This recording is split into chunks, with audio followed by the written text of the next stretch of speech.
All right, we're back up and running once again. The title is going to say what it is plus a number at the end. So if it's, one, two, three, four, or five, hopefully we don't get that high, but this is going to be part, whatever it is, of whatever it's going to turn out to be here today for Penn State and Michigan State. With technical difficulties, buffer disconnect, reconnect, not connected at all, even though everything else is working perfectly fine. So YouTube, once again, fix it. Shouldn't have to be dealing with this. But I'll digress. We move on. Penn State up 14-10 here, 3:20 to play in the first half. Got 3 timeouts, 2-minute warning. About 4 minutes behind because this time I did pause it. But the last time this happened, they did go score. And then they scored again. We'll recap everything to this point in a minute. But they just converted on 4th and short. So this is the 1st and 10 play. It's going to be a pass. It's going to be complete to the fat man near side, Katron Allen, for about 5 yards to the 25. So going to once again get everything running on my end as technology, man. It's good, but also sucks. We need to be good. I just don't get, especially when it's one thing in particular not working. Clearly it's that, problem because everything else is working perfectly fine. With that pass incomplete on 2nd and 5. But look up, like I said, title says what it says, plus the number. So the first 2 are going to be time-wise. However long they turn out to be, we're still live streaming on YouTube one way or another. Can't question or doubt. We'll roll on. So 3rd and 5. Hopefully Michigan State defense does not stop Penn State here and the offense keeps rolling. What the fuck? And now CBS has a hitch and skiddy up and freezes. What the fuck? Whoever has my voodoo doll, knock the hell off. Seriously. Screen just went black. I get, as I said earlier as well, okay, yeah, it might be the weather. Because there is weather in the area here in Happy Valley today. Going to rain here this afternoon and tonight. Going to cool down, might even snow again, tomorrow and tomorrow night and Monday, as it did earlier this week. And now, since that one out, it's probably going to take us back to live TV. Whenever we do get back to it, 14-10 in the meantime. If it ain't one thing, it's another, I tell you what. I'm in the same boat Penn State is, losing 6 in a row. Can't catch a fucking break right now. Damn satellite. But then if you didn't have satellite, you'd have, streaming, and that ain't, especially for the live aspect of streaming, ain't put out to what they, say it is. It's just technology. Obviously, want to know do the hell out without it, but it's good, but it also sucks when it be good. So we'll get back to it here in a minute whenever this fucking wants to settle down and quit acting up. Hands are tied. I can let it do its thing now at this rate. But yeah, there's a couple other games on right now. We're watching Oklahoma and Alabama, along with Iowa USC.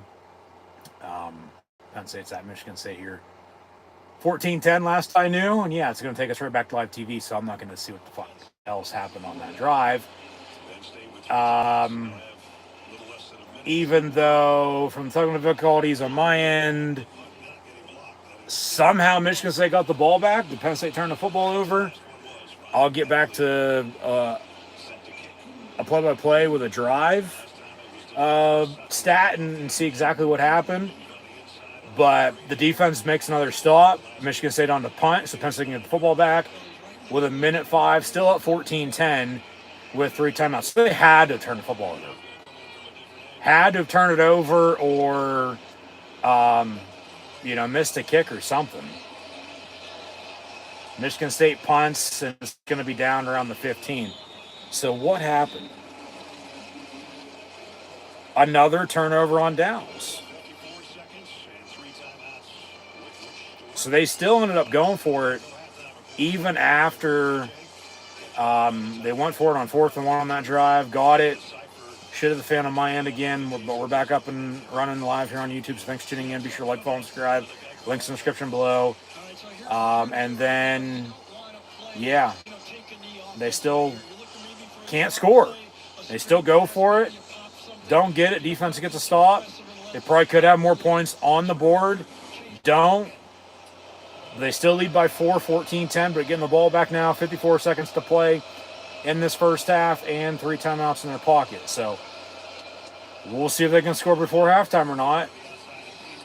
If I'd have to guess, no, and then Michigan State's going to get the ball back to begin the second half, as we know. So, and they're in no hurry to stop the clock right now either. 6-second differential, game clock, play clock.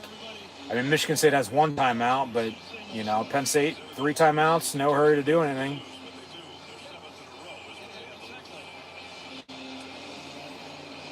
So 2nd and 11 from the 10.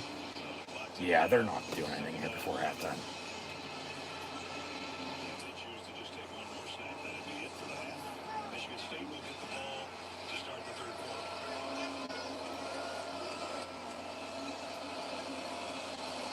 So they'll reset the play clock. Penn State now doesn't have to snap if they don't want to. And that does it for the first half. My God. All right. Just one of those games. At least they have a 4-point, 14-10 lead. Probably should have a couple more points on the board, but they don't. Just should be interesting to see what happens in the second half, to say the least.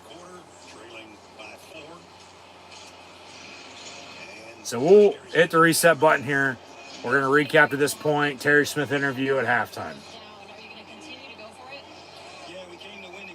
Came to win the game. Got to straighten some shit out, but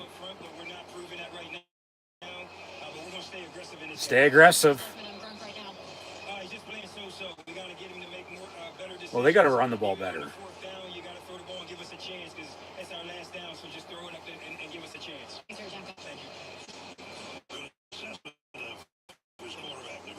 But yeah, Grunk's got to play better. Defense is keeping them in it, even though they have a 4-point lead. They have a rushing touchdown, passing touchdown. Both teams here are 3-6, nothing to lose other than another game. And it'd be 7 in a row for Penn State for the first time since 1931, as mentioned earlier. Battle of the Land-Grant Trophy with these two. Penn State, Michigan State at halftime. The Lions lead the Spartans 14-10. As Penn State's 12-2-1, all-time on November the 15th, and lead the all-time series against Michigan State 19-18-1. So, going to be interesting how the third and fourth quarters unfold. Hopefully on my end, knock on wood, no more technical difficulties. I'm sick of it. Like I said, YouTube, do something about it. Fix it. There's no reason for it.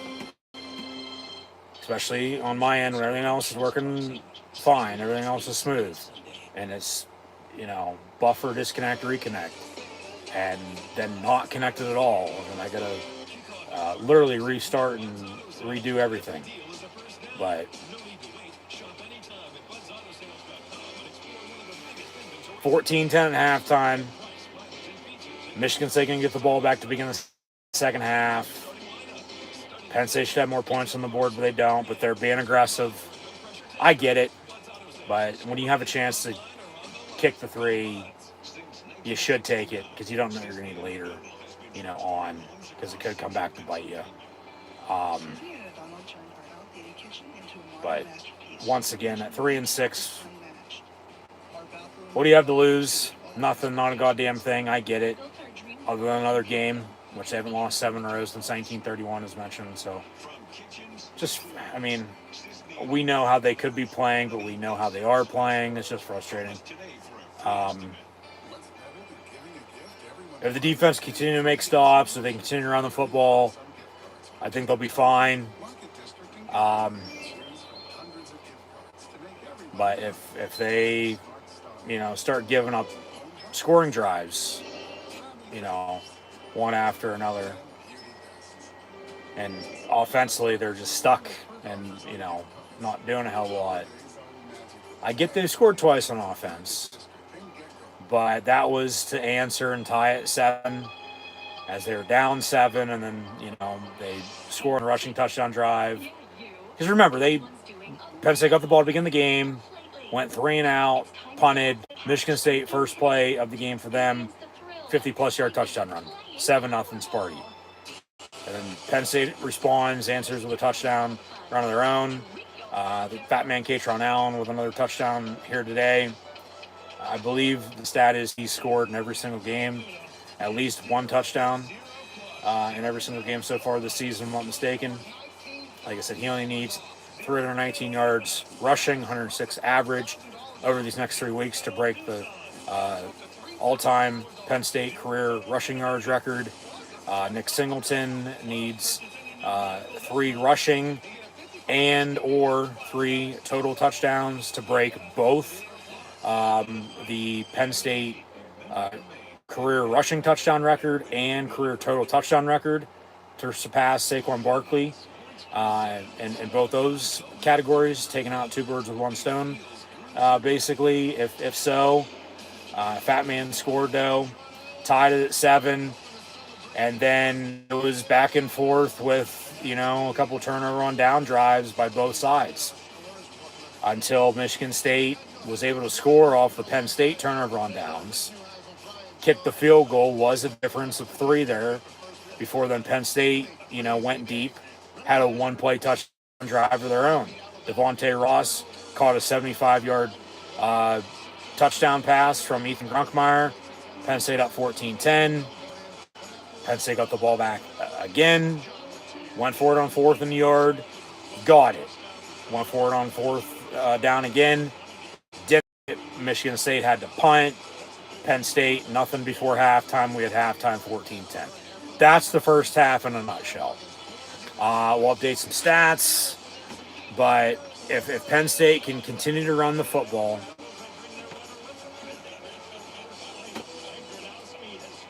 as Michigan State's going to get the ball to begin the second half. Grunkmeyer 7-11, even though Sheets is better than them and Wawa. 123 yards passing and a touchdown. That's to Devontae Ross, who has the 75-yard catch and a touchdown. So he's 1 of 75 in the score.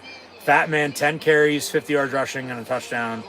So, he only needs 200 and,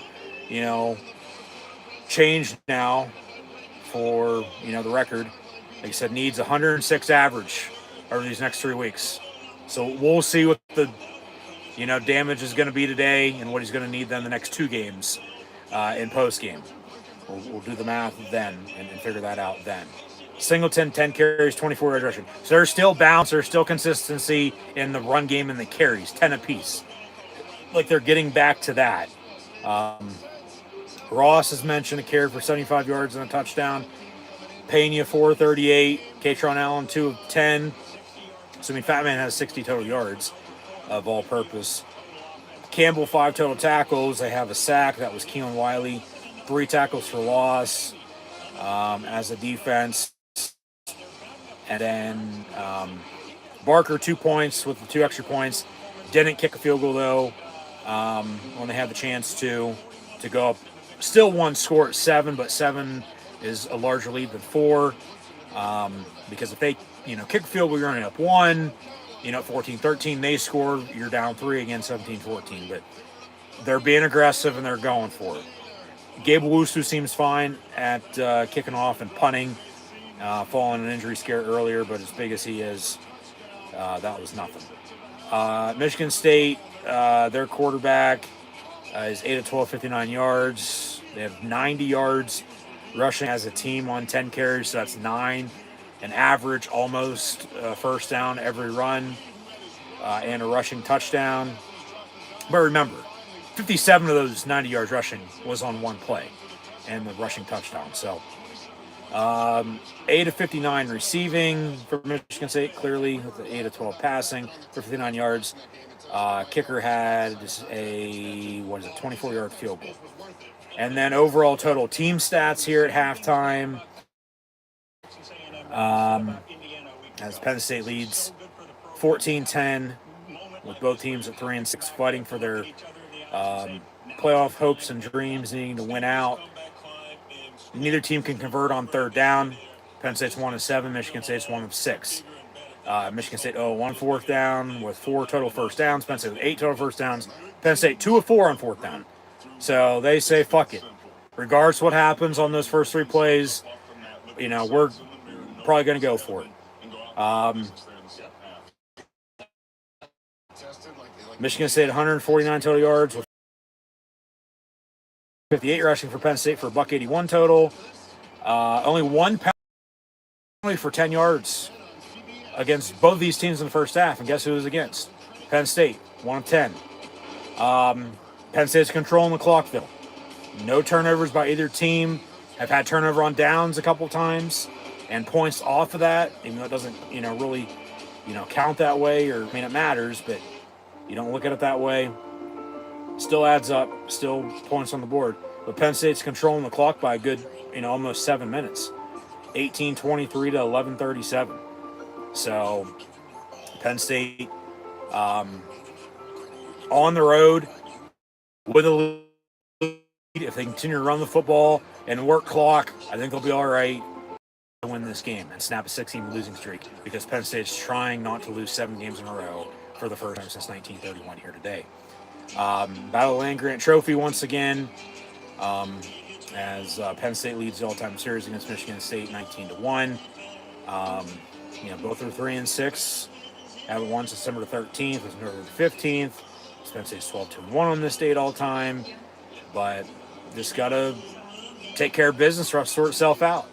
Like I said earlier in one of these first parts of this stream today for this game, if you do win out, make a bowl game, then okay. If you don't, then you don't. Coulda, woulda, shoulda, tough shit. Because both these teams are not that good. We're going to sit here and lie to you and bullshit you. Just thought earlier it was going to get sloppy.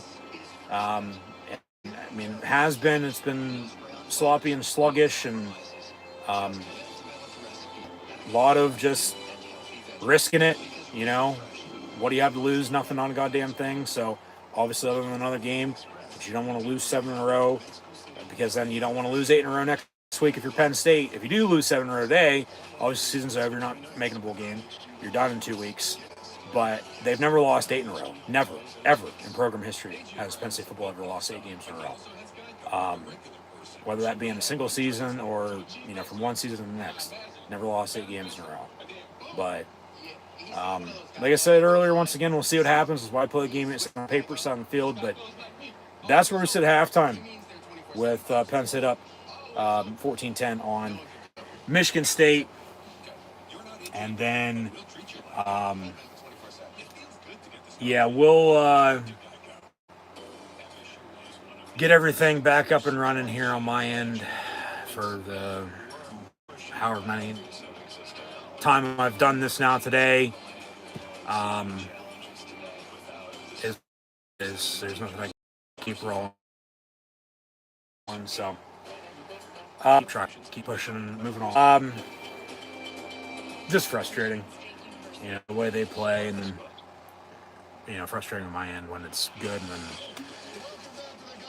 then it's not. So what can you do? So I'll leave it at that. We're gonna kick the second half off here in a minute, as I'll show off some highlights, it looks like, but Yeah, just once again, thanks for tuning in and watching. I know I've said this now a couple times today, but this is technically now a different part of the stream, different video. So, like I said, got to reset, do everything all over again. So, thanks for tuning in and watching. Be sure to like, follow, and subscribe on social media, as these are, in fact, my college football, Penn State and Michigan State.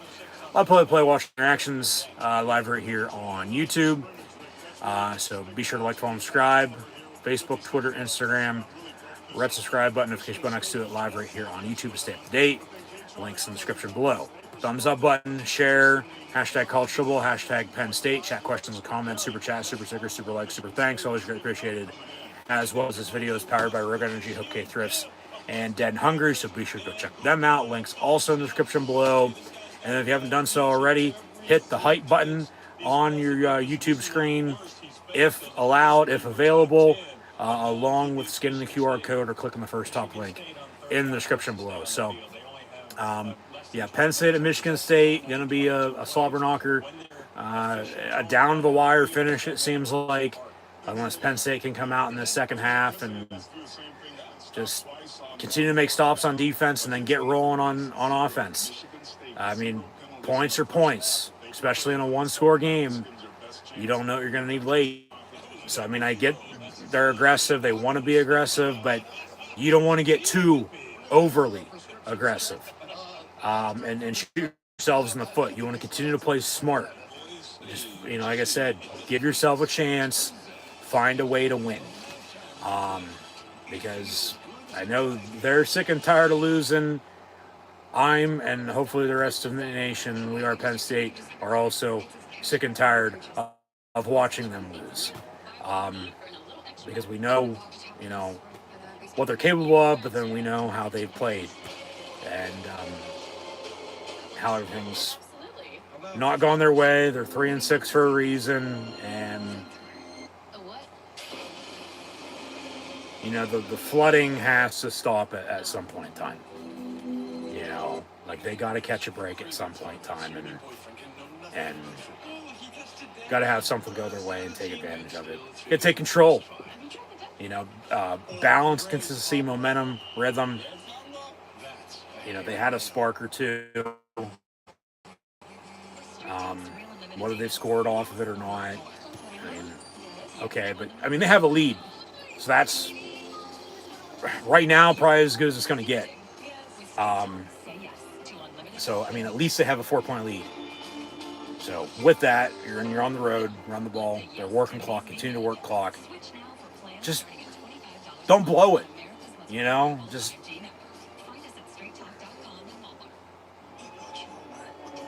don't blow it.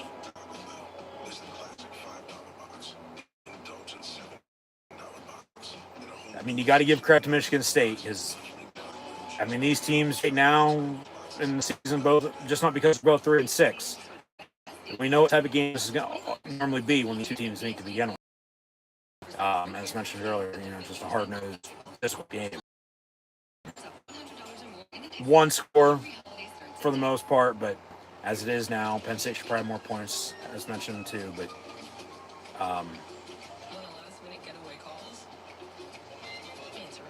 just don't blow it. Just don't blow it. But you got to give Michigan State credit.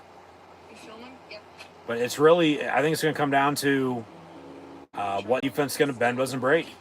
What defense, who's going to keep, playing a full 60. That now that we've played a first half here of 30 minutes of football, who's going to really keep at it? Penn State over the past couple weeks, I think they've pushed through and they've figured that out.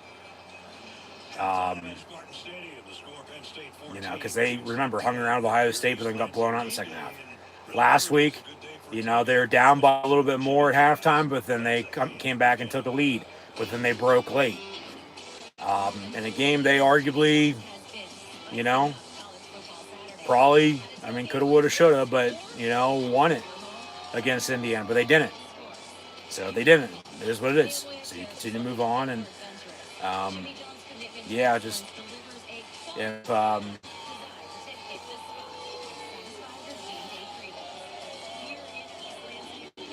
if Penn State can continue to make stops on defense around the ball, I think they'll win the game. But the one stat I mentioned here at halftime is, yeah, there's only one penalty. So we'll see how the refs call the second half. They're letting them play, obviously. But turnovers. And I talked about it earlier as well with turnovers and points off turnovers and a one-score loss for Penn State football. You know, that's what it's come down to a lot. So hopefully not today, and they can get turnover and score off of them rather than turn it over and they score off of them. So we'll see, but just, yeah, what can you do? Like I said earlier as well, I don't want history to, damn near 100 years later to repeat itself in a bad way for Penn State to lose 7 in a row.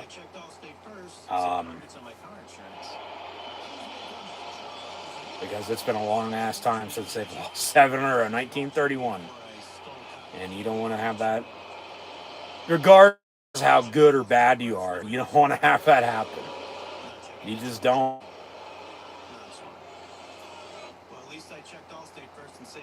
Like, how much fight do they have left in them? I'm not questioning it. It's just, we know where they've been. We know how stuff's finished. We know just how they played. Once again, they're 3-6 for a reason. Because they can't win close games. Can't get over that hump. So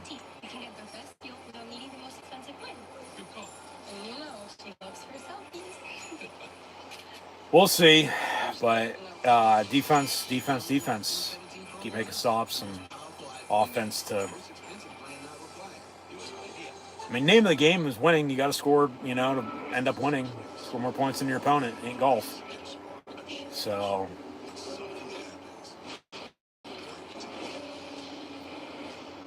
And don't get too cocky. Don't get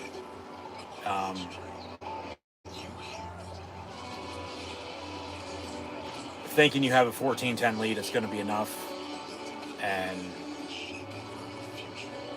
just over-aggressive. Take your points while you can get them. So, which they said they're going to be aggressive, though, so they're probably going to just continue to go for it, regardless of where the hell they are in the field. So, yeah, there's nothing you can do about that. Just, like I said, don't blow it. Do not lose this game. You have a 4-point lead. Yeah, you're a 7-point favorite. Over-under's right around 50. So we're halfway there. Minus a point. But we'll see. It's why I play a game.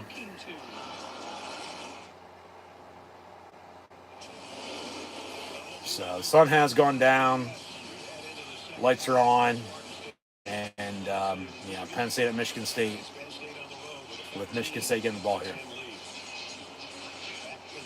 So, we'll do it at that, and we'll go from there.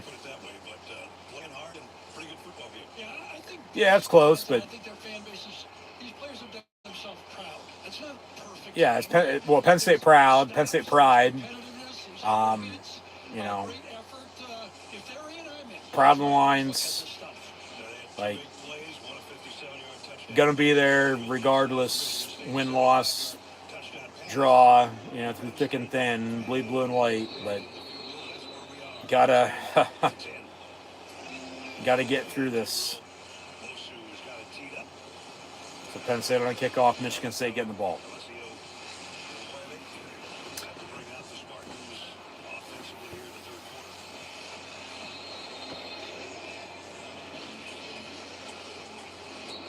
And the ball comes off the tee because of the wind, so we'll reset and await kickoff to begin the second half again. So they'll have a hold.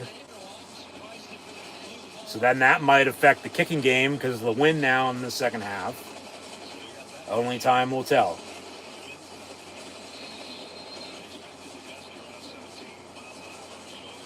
So Penn State will kick off.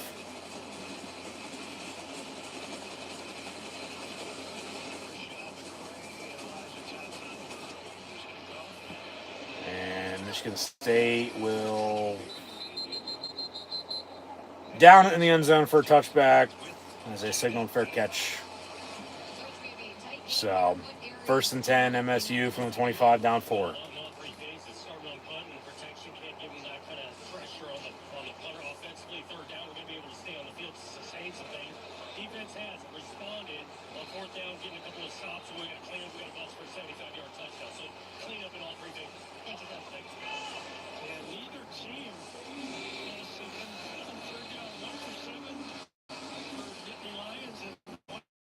So they'll reset the ball from the right hash to the left hash. Reset the play clock again.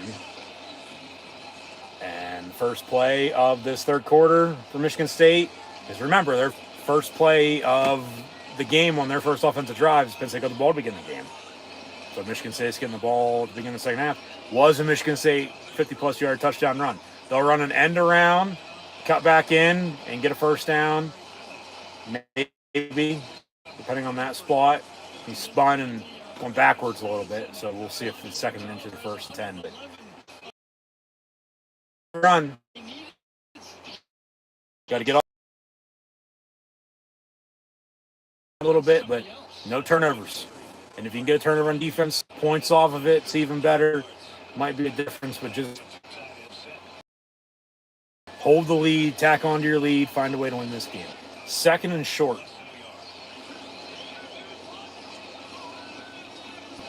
And over the middle, it's caught. First down. Dom DeLuca on the tackle.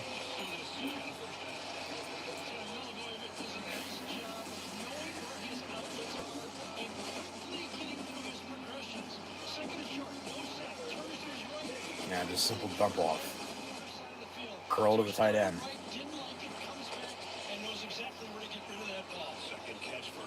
So 1st and 10, Sparty.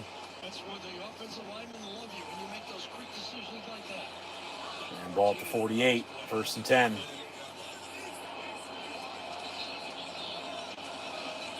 Up under center, they'll hand off and run it for good 6-7 yards. So 2nd and manageable again for Michigan State. So now, can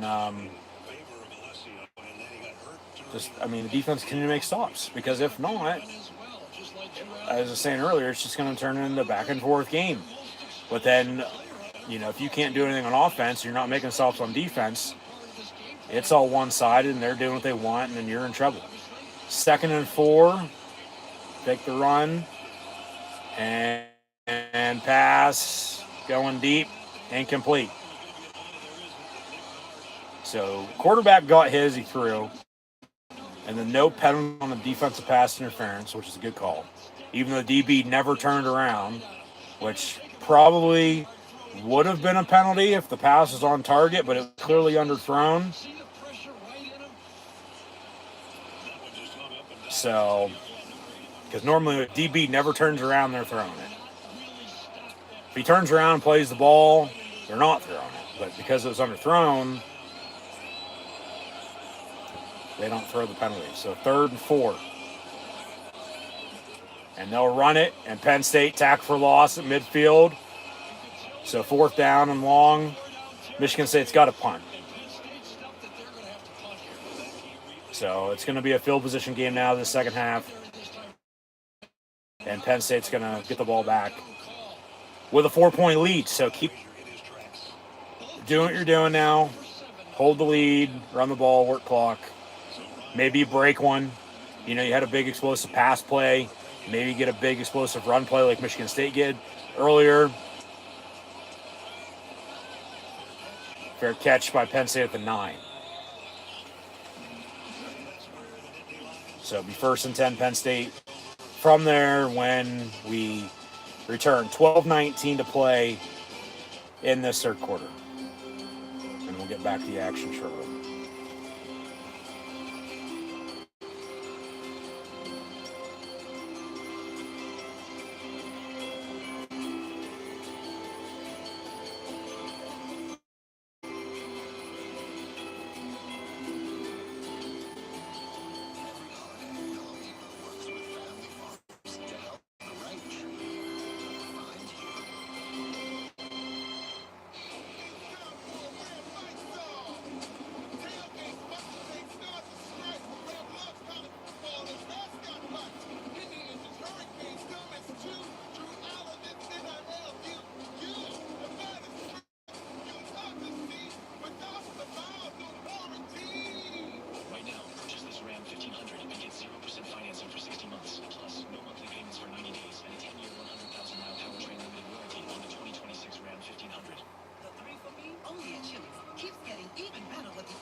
All right, back from break. It'll be first and 10 here for Penn State after the Michigan State punt. Early third quarter, 14-10 your score. Penn State will run it and 3, maybe 4 yards up the middle.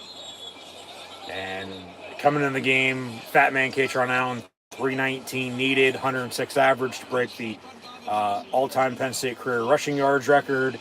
Had 50 at halftime, and they give him 4 on that run. 2nd and 6.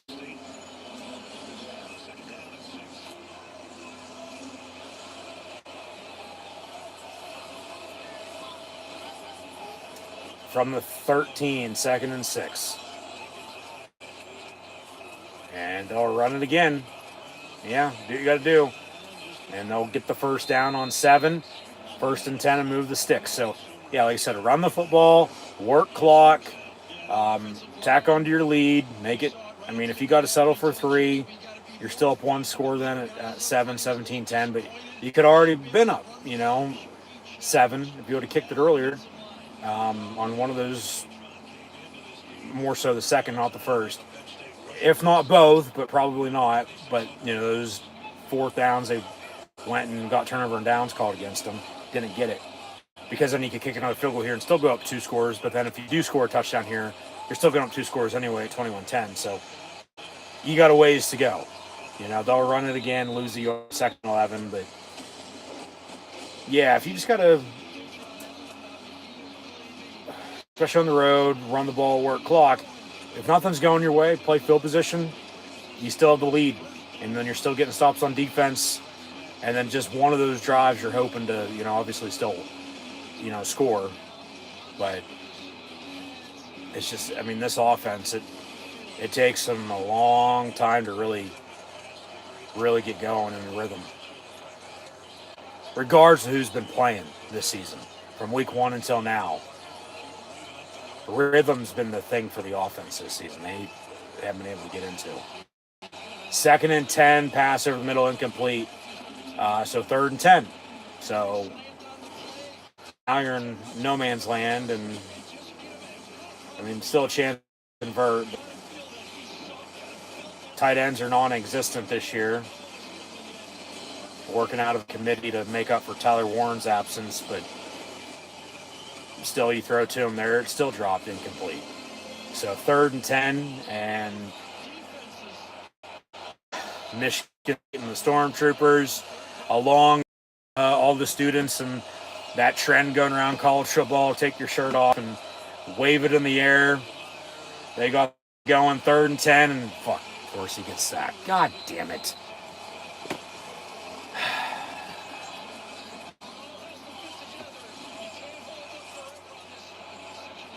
So under 10 to play in this 3rd quarter, still 14-10. Both teams going to have to punt to begin the 2nd half. And, yeah, you just got to play field position and defense. Defense probably going to have to win a game, even though, yeah, you're 2 touchdowns game on offense. At least you have a 4-point lead. Just frustrating.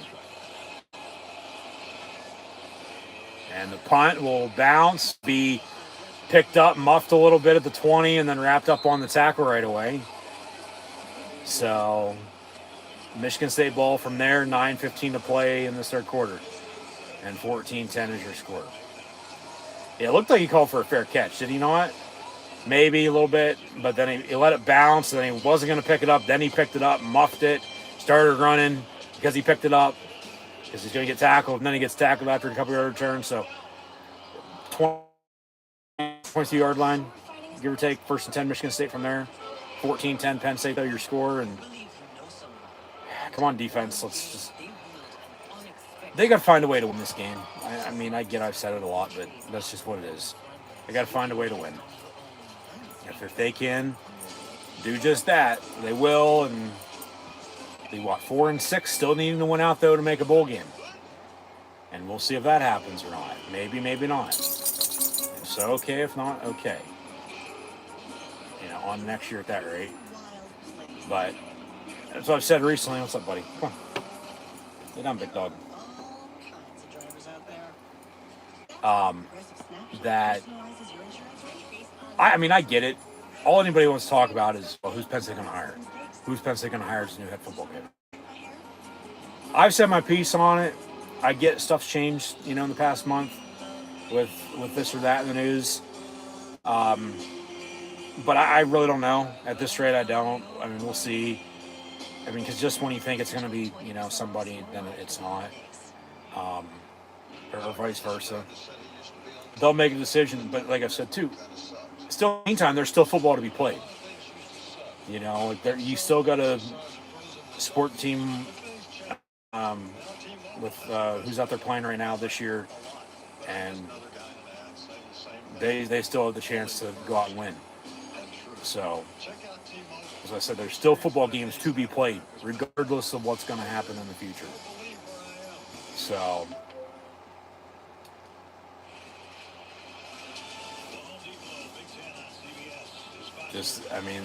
they rely on this defense damn much, which is no surprise, the way they play offensively. But just as long as they end up winning at the end of the day, that's what matters. So, yeah. Everybody's taking their shirt off and waving their shirts, towels, hats, whatever they got in the air. And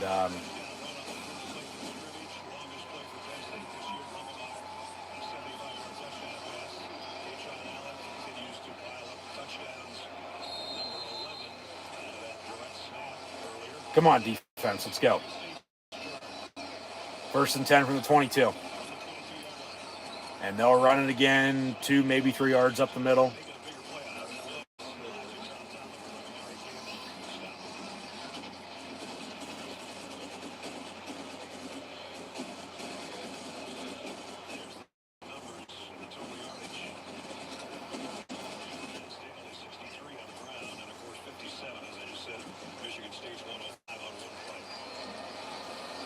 Second and 7 from the 25. Michigan State looking to pass, and he gets hit as he throws. So, I mean, they've got to him. They just haven't been able to wrap him up for a sack yet. But slant over the middle, incomplete, and 3rd and 7.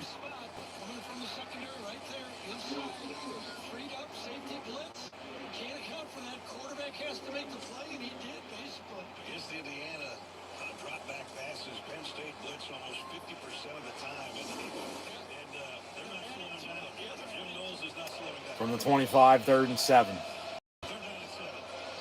Michigan State looking to throw again down the middle, high. Ooh, almost picked off. So 4th down, they're going to have to punt again. So now it's just turned into a punt contest this 3rd quarter. So maybe the Penn State offense can take advantage of getting the ball back with some decent starting field position and go score and tack on 4.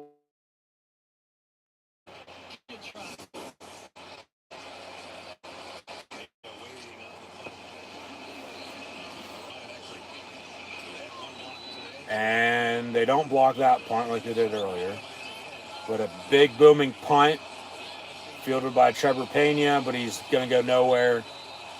And it'll be 1st and 10 Penn State from, I believe, inside the 20, if I'm not mistaken. 8.5 to play in the 3rd, 4-point lead. And we'll take a break. Senior day for Michigan State today, so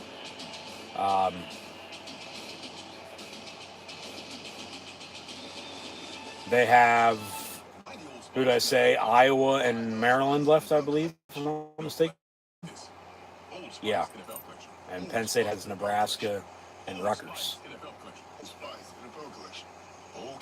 As they're obviously playing each other today, so still got to win out, you know. If you want to make a bowl game, you got to win out. I don't know if it's going to happen, regardless if they, win today or not.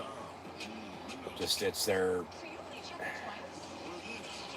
playing the way they are, regardless who they're playing and how they're playing. It's every game's tough. They're not that good. They're just not.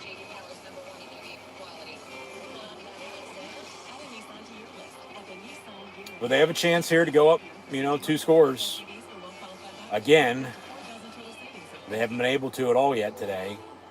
We're down 7, tied at 7. Down 3, up 4 with their second touchdown at 14-10. But we've been deadlocked at 14-10 since. And,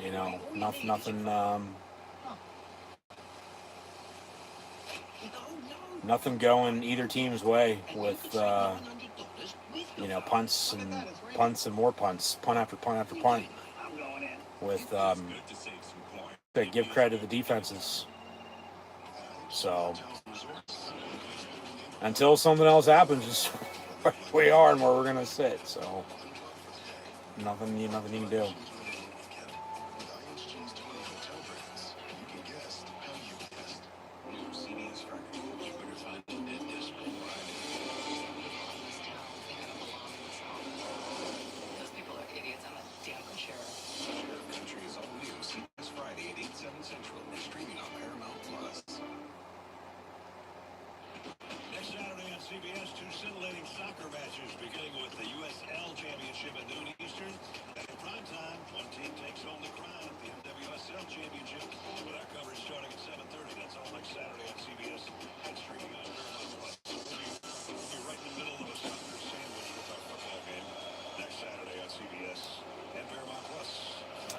So 1st and 10 here, Penn State. Come on, boys, get a drive going. I mean, seriously. Go run the ball, go work clock, go score. 14-10. Yeah, from the 17, 1st and 10. Fake the run, Grunk looking to throw all day. Going to roll out, step up and run, dives head first, which is never a good thing to do. He rolls a little bit as well and go, I don't know, a couple yards, 2nd down. Just you go for it. Don't go backwards. Go for it. At least they, play another down. He didn't throw it away. He saw green grass and he took off. So they wanted to go deep again, but obviously nobody was there. Nobody was open. And, so they said, you got to play smart. They want to be aggressive. Just don't be over-aggressive. 2nd and 6 from the 21. Motion man is Khalil Dinkins at tight end. They'll run the fat man. Katron Allen going to shift and juke a little and still going to the 34 as he broke a couple tackles and they get a 1st down out of it. So, a little bit of a spark offensively there, no doubt, but keep running them.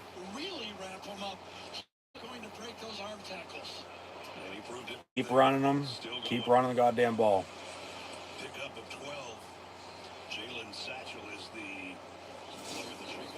Injured Spartan defender.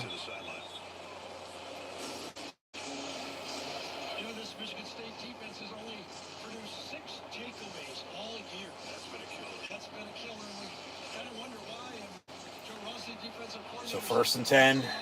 Keep running it. Wear them out. Because you can get a 2-score lead in a game like this. Like, it might be enough. Seriously, it might be enough. Singleton backfield to the left of Grunkmeyer. And they'll toss to him. And he hits the hole and gets a 1st down and more close to midfield. So 1st and 10, Penn State once again. Keep it going. Okay? Now they're getting, damn near 8-10 yards a pop. Yeah, follow your blockers. And tell them which way to fucking block for you. If they, don't get there first. Either hold on to their right side, hold it on their left side, yell, do it. You got to just keep moving the ball. Keep running it. There's no need to throw. You have a lead and you're running it well. 1st and 10 from the 48, out of the pistol. They'll run it up the middle. Katron Allen, leg still moving. Gets a good 5 yards or so. Do it again. Keep pounding the rock. Or that was Singleton, excuse me, for 5 yards or so. Yeah, 2nd and 5. So, yeah, they show off the record. most career rushing yards in Penn State football history. We thought coming in the year, potentially both of them could break it. And then we'd see at the end of the year who had it. But Fat Man Katron Allen has really, taken over. I mean, they both could be in the top 5 at the end of the year, but the Fat Man could solidify himself number 1.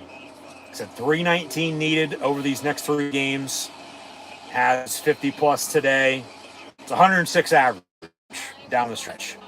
If he can get it, okay.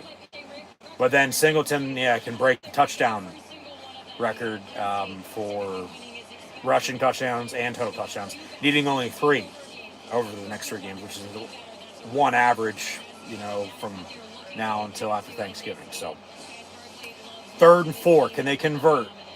If not, punt. You still have a lead, you play field position.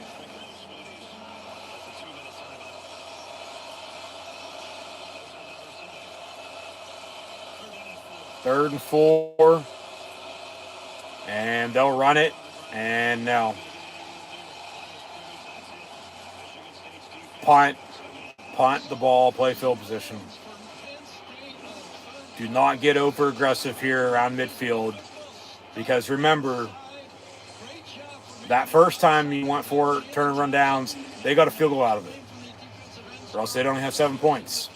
The other time you went for it, they punted, you got the ball back, but you didn't do anything before halftime. And then it's just been a punt contest this third quarter. 4 drives and 4 punts. And we have 4:09 to play in this third quarter as Penn State's going to down it at the 4-yard line with 4:04, 4:02 now to play in the third quarter. So 4-point Penn State lead at 14-10. Got a 4-quarter game to be played, full 60. So they punt, they play field position. Let them eat on defense now. Get after them. Keep getting after them. Keep making stops.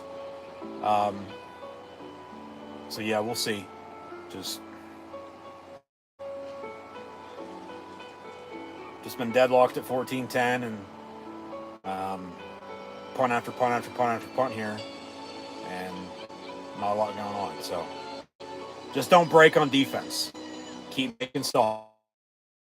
If they can keep making stops, you hold the lead, hold the line, basically. Do a little bit more than they are. You're still not doing a hell of a lot. You'll be all right.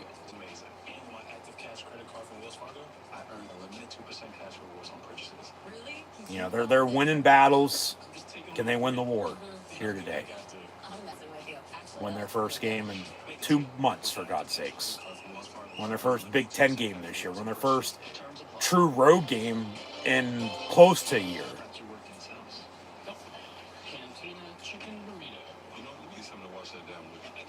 So, just don't lose 7 in a row. Just don't lose 7 in a row. That's just a bad stat. That's just something you do not want to be a part of.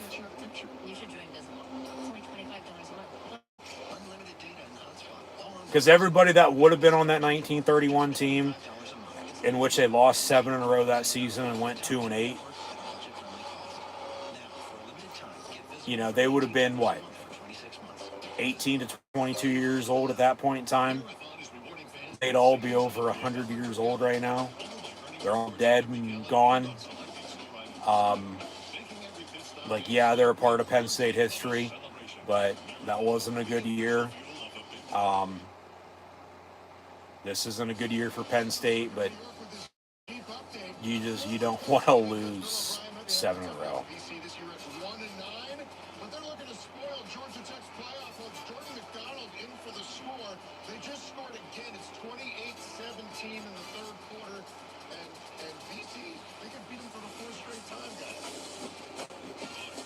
So Michigan State ball, 1st and 10.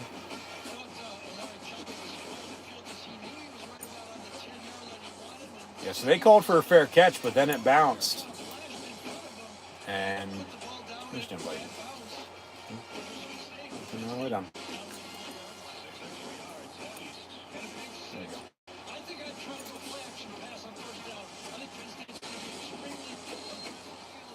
So 1st and 10, Michigan State from the 4. They'll run it, and gets 9 yards, so 2nd and short coming up.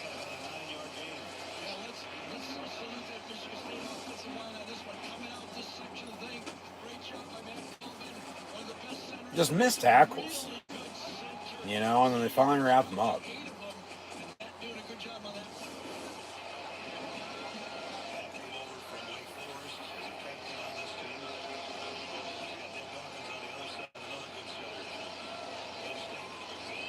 Second and 1, they'll run it again, and they get the first down.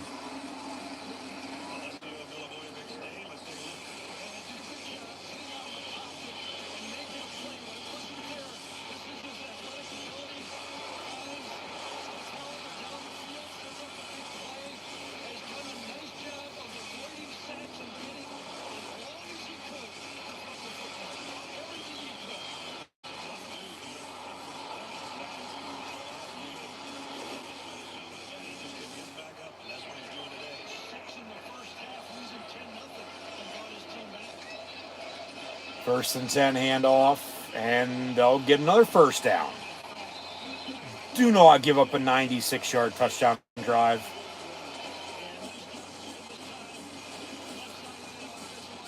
Because then it's going to go back to, well, 3 points they got off of a run downs drive.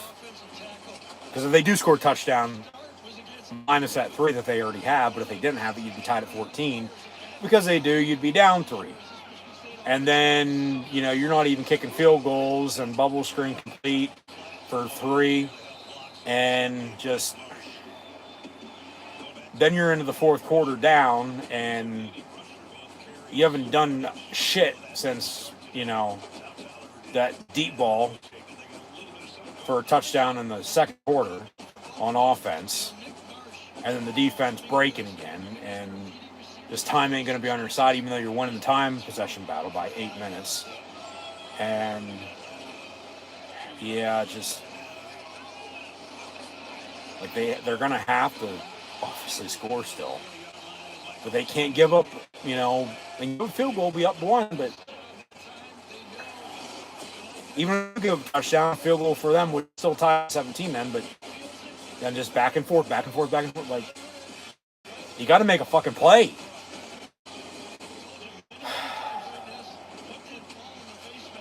Do not give up a 96-yard touchdown drive. Do not.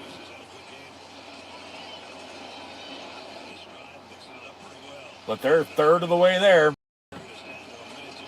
Michigan State, 1st and 10. Down he goes on the sack finally for the first time today. Denied that to Sutton, who blocked a punt earlier. He bows and celebrates. Under him into play in this 3rd quarter, 14-10.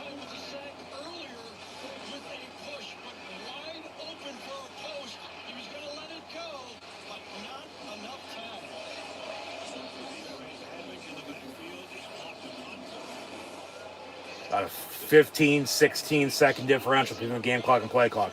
So this very well could be the final play of the 3rd quarter.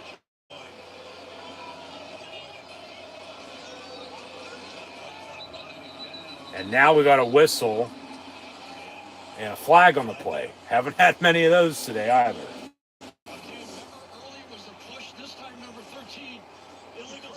Illegal snap on Michigan State.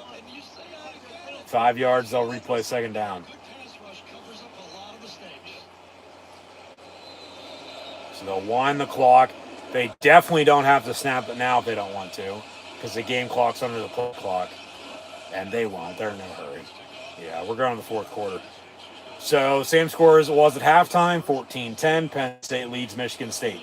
They'll switch end zones, and we'll obviously go the other way. But both teams had 3 timeouts, 2-minute warning. Still to come as well.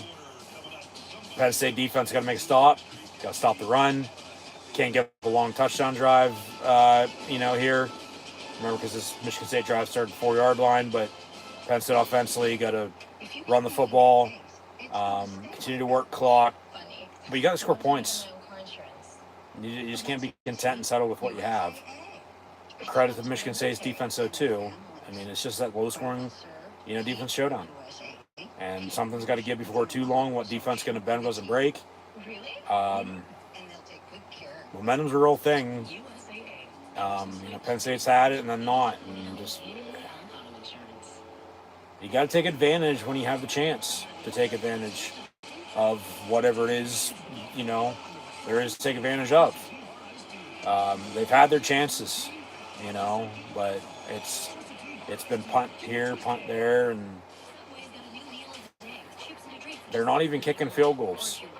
They probably should have a couple more points on the board than they do, but they don't because of that. And it could come back to bite them in the ass because they got too over aggressive. We'll see, but got to make stops, got to run the ball, got to score. Nothing stupid either. Keep it simple. Don't fucking get tricky now with me or us. Like, turnover would be awesome. We've yet to have one. There's been turnover on downs on both sides. No clear cut, true turnovers. With 15 minutes to go, if they can get a turnover, score off of it. I mean, that's 2 scores a little bit ago. In a game like this, the way it's been, 2 scores might be enough to win it at this rate. So, yeah, 14-10 and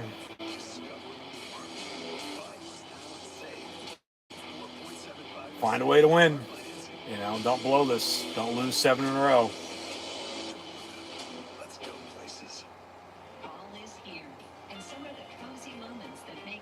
We'll see what happens.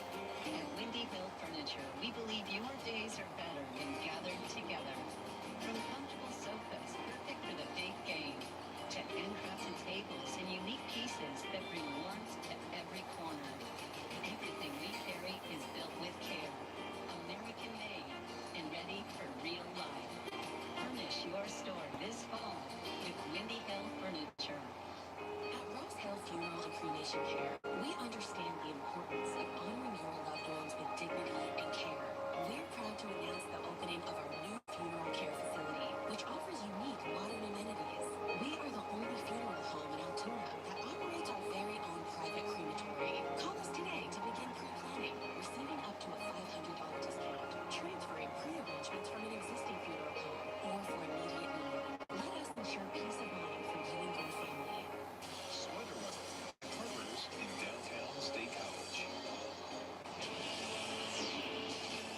CBS theme, start of the 4th quarter, 14-10 Penn State. Got to close it out. Got to finish. Got to keep fighting and finish. Got to get stops on defense. Can't give them a 96-yard touchdown drive. But it's always something. 2nd and 22. And down he goes again on the sack. So now they're really starting to get to him. They've come close, to this point, but already now 2 sacks on this drive, denied Dennis Sutton once again. Because earlier in the game, they were getting to him, but he was throwing it away. And then whether the pass was complete or not, then okay. But be 3rd and a mile. 3rd and East Lansing to Ann Arbor. 3rd and fucking 30. Jeez.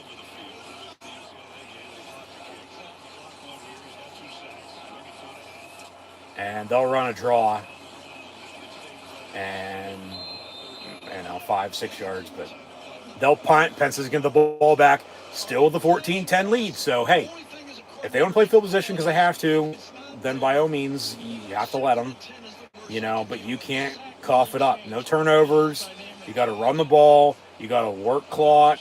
You got to drive and score. And you're definitely kicking it to go up 7.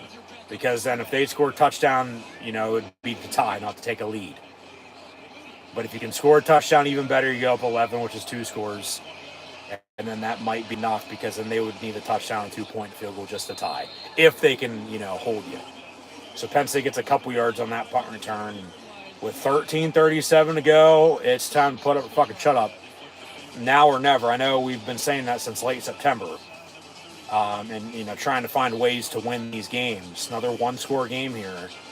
And they got to find a way to, you know, finish and win this game. So run the ball, work clock, and go score a goddamn touchdown.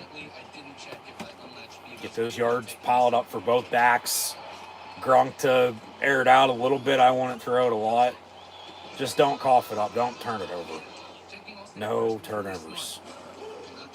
Just do not turn it over. I swear to God. I might have to get a new TV if they do. Just don't, like I said at halftime, do not blow this. I get it's still 14-10, but you got to find a way to win, man. I'm sick and tired of watching them lose, as I think we all are. At least I'd hope. And you could tell last week in the second half, they were really to the point of sick and tired of losing. You know, they probably should have beat, even though they ended up losing, you know, these 6 in a row. They probably should have won, at least could have, but also probably could have and should have, you know, won a couple of those games. But then they still didn't because they just couldn't finish. They couldn't find ways to win. You know, and that's what the thing about losing the locker room and anything else. And then, well, still since, you know, the firing, they still haven't won. Like, you could tell they've been playing harder though, you know, over the past month. And just, like I said, you got to finish and find a way to win, because it's there for the taking. You can grab the bull by the horns or not.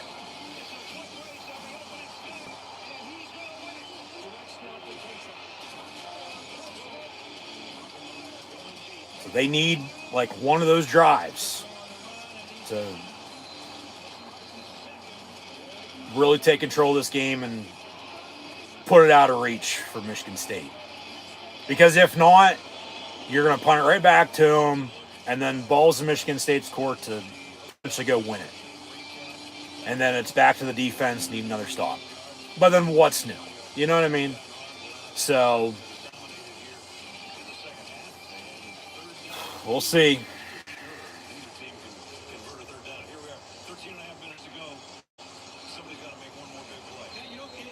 Yeah, this is going to be. I'm telling you, run the goddamn ball. Work this clock.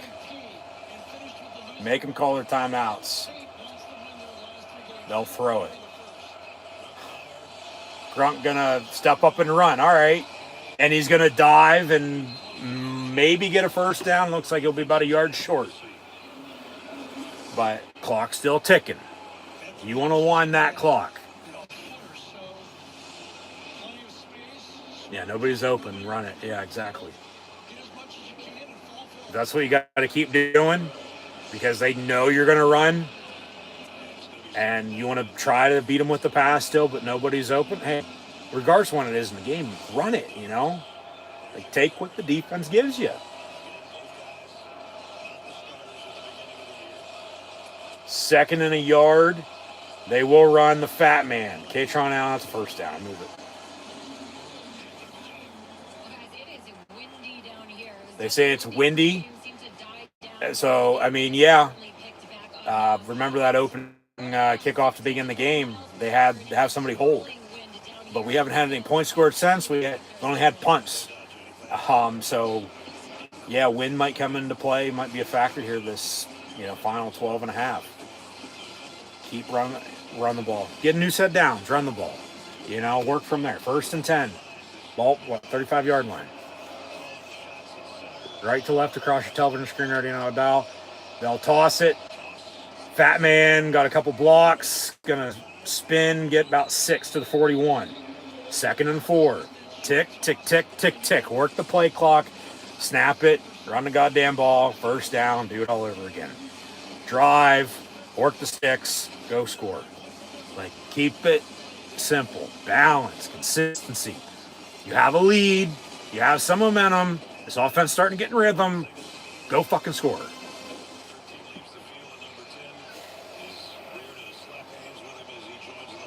2nd and 4.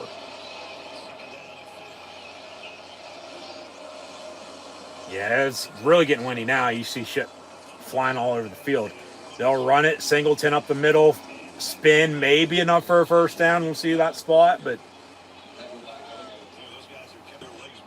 just run the ball. There's no need to throw. Okay, and do not turn the ball over whatsoever. 1st and 10. Move it. They'll need the Michigan State 45 now for a new set of downs. Keep running. Under 11 to play. 22 on the play clock. Don't snap it until under 5. Be smart.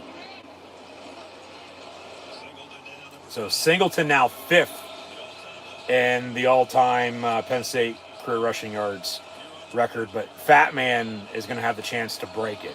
And he'll get the carry, and he gets 12 yards up the middle. There you go. Move it again. Another 1st and 10 Penn State. Tick, tick, tick, tick, tick. Do it all over again. Let's go.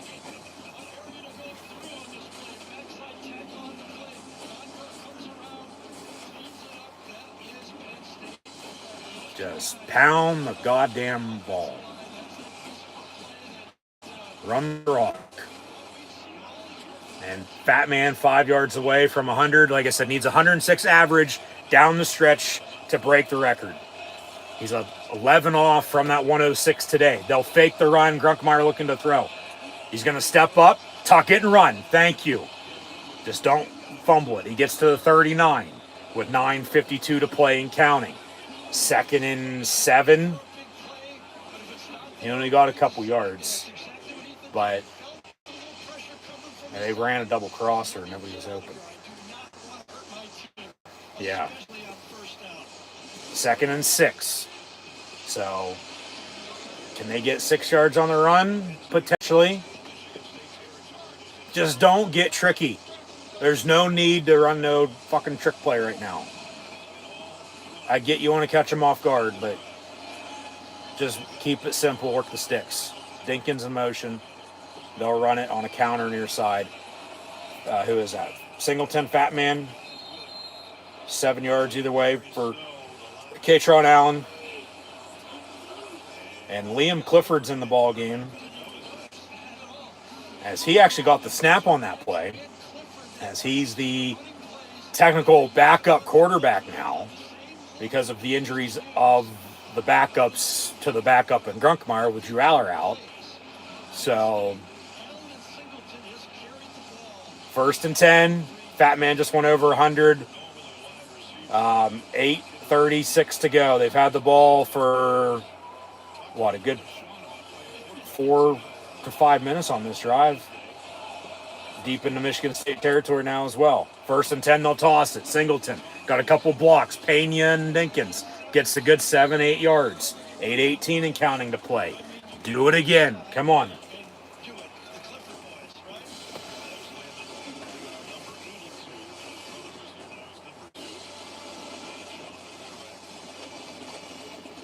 Second and 2 with under now 8 to play. 14-10 your score.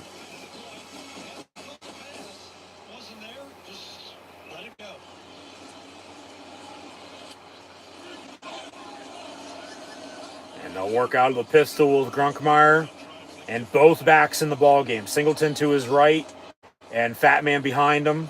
Fat Man will get the give for a Penn State first down on a pick of about 5.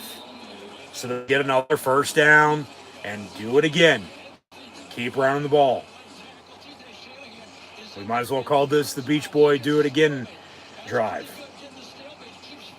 Just keep running the ball. And you definitely got to get points at the end of all this. 1st and 10.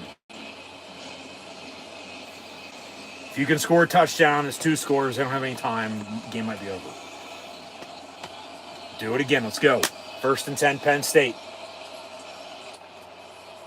And they'll fake the toss, looking to throw. Grunkmeyer gonna tuck it and run. Hey, by all means, stay in bounds. Stay in bounds. He'll dive for the first down. And they'll wind the clock. Okay. Make sure he, regardless if he stayed in or not. I mean, they'll still wind the clock as he sort of got out of bounds. But here's that drive. You know, like, just keep at it. Keep it up. No turnovers. Do not turn the ball over. First and goal now, Penn State. Almost an 8-minute, 10-play, all runs drive right now from the 9-yard line. First and goal. We got 4 shots to punch it in. And they'll run it again. 3, maybe 4 to the 5-yard line. That's the fat man, Katron Allen. Tick, tick, tick, tick, tick. Under 6 to go. Keep it up. Let's go. Do it again. Second and goal from the 5.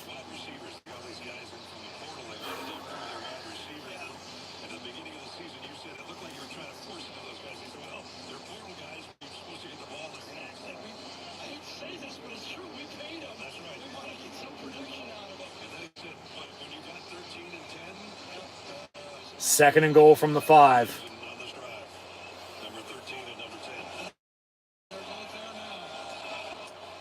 And Singleton for 2.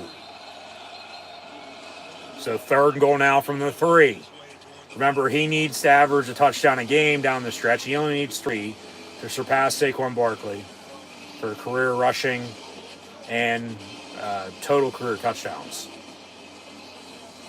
Third and goal from the 3. It's been a 12-play, 8.5-minute drive thus under 5 to play now. Almost 75 yards. But all 12 plays have been runs.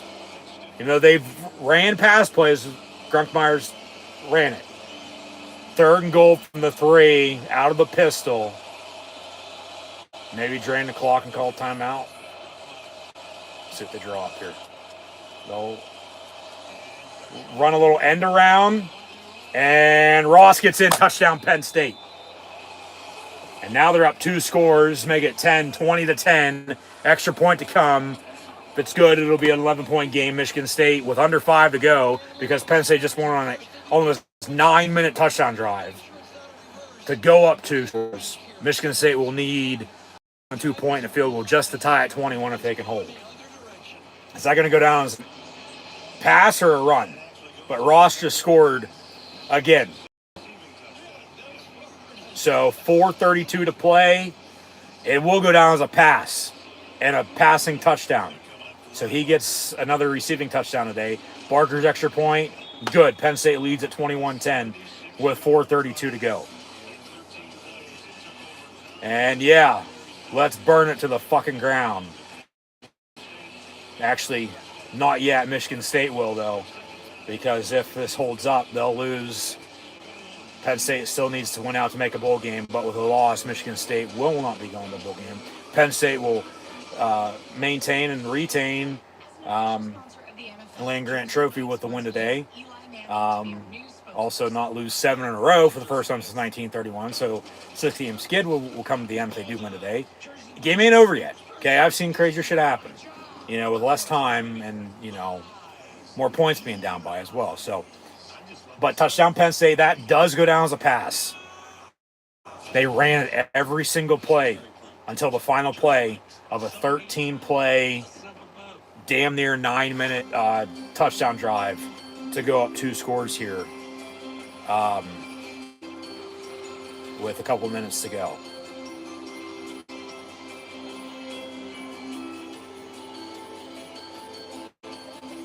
So we'll update some stats. Yeah, 21-10. It'll officially go down as a 13-play, 76-yard, 9-minute, 5-second touchdown drive. 12 runs, 1 pass, and 7 points. And another passing touchdown from Ethan Grunkmeyer to Devontae Ross. So 21-10 your score. Grunkmeyer, 8 of 13, $127 and 2 touchdowns on 22 for 111 yards and a touchdown. So he's on pace for today of the 106 average to do it again next week and potentially do it again the following week to break the all-time Penn State career rushing yards record. And if he does break it, does he get 4,000? Because the record is just below that. But 21-10 your score. Penn State going to kick off here. Michigan State can get the ball back. 4:32 to go. I mean, both teams, 4:32 to play. Both teams still have all 3 timeouts, 2-minute warning as well. So, I mean, if Michigan State can score quick, they're right back in it. Whether that's a field goal, a touchdown. They need 11 points to tie, obviously 12, 14 points to take the lead and, potentially win it. But can the defense get another stop? Because if they do and can, should be it. Should be enough to win it. I mean, it should be enough to win it right now, to be honest with you. But you just never know. So Penn State kicks off. And we'll have a fair catch touchback. Houston 10 for Sparty from the 25-yard.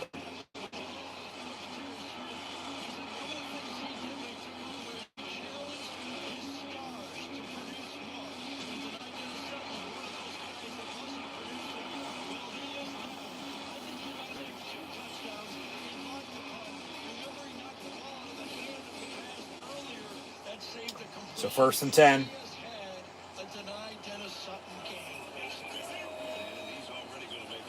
Come on, defense, let's go. From the 25, 1st and 10, Michigan State. And fake the run a screen, missed tackle, 1st down and then some, out past the 40. 1st and 10, Michigan State again at the 41.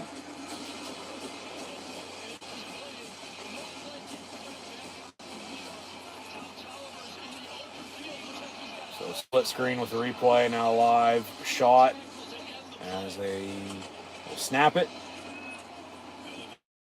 And another dump off.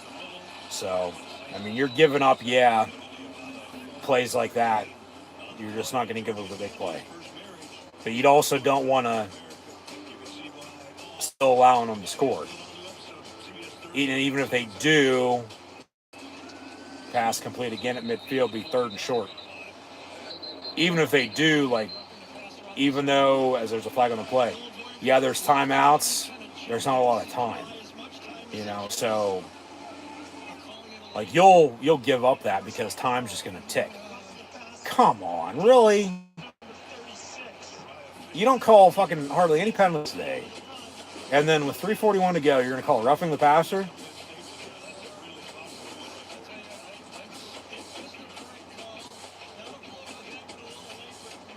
Come on. So 15 yards, automatic 1st down, be 1st and 10. Sparty now into Penn State territory, 35-yard line. 3:33 and counting to play.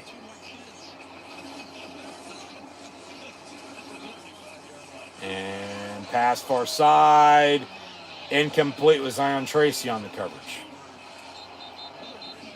So incomplete, 2nd and 10.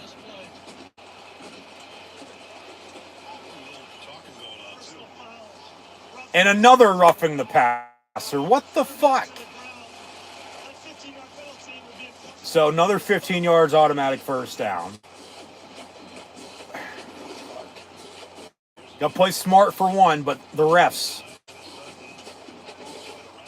You don't call a damn thing until back-to-back plays with 3 minutes to go in the 4th quarter, and they're both roughing the passers. Whether they're penalties or not, come on, man. 1st and 10, Michigan State from the 20. So the defense just letting them. Now they hit him. Down he goes on the sack. Ball's out, fumble. Does Penn State have it? Yeah, they do. Darius Dixon recovers, and Penn State ball 1st and 10. There you go. How about that? 30 yards for you and, 2 roughing the passer. Yeah, fuck you. They bring the house and Zion Tracy with Dixon, and then Dixon and somebody else right there to recover. Still waiting on a number. Penn State ball anyway. 1st and 10 with an 11-point, 21-10 lead with 3 minutes to play. So Michigan State, even though they have 3 timeouts, 2-minute warning. I mean, a Penn State can get a first down or two, make Michigan State call those timeouts if they're going to call them, but really get it under the 2-minute warning. Probably knee it out and game's over. And very well could be, the first Penn State game to finish in less than 3 hours in quite a while. It's not even 6:30 yet. So first and 10 Lions when we come back, but yeah, we'll see if they can finish and still end up holding this lead they have and win this game.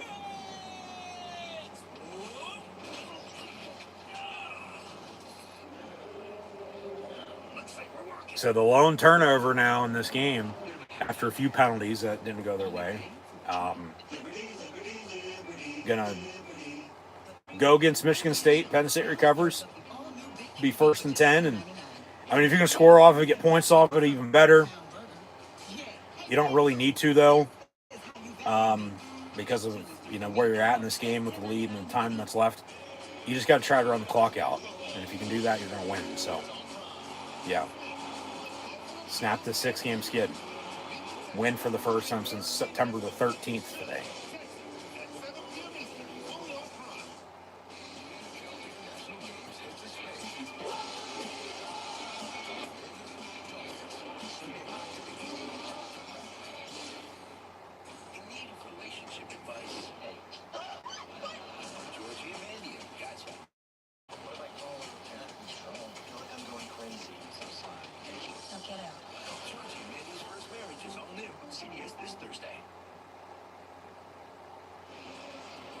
So first and 10, Penn State.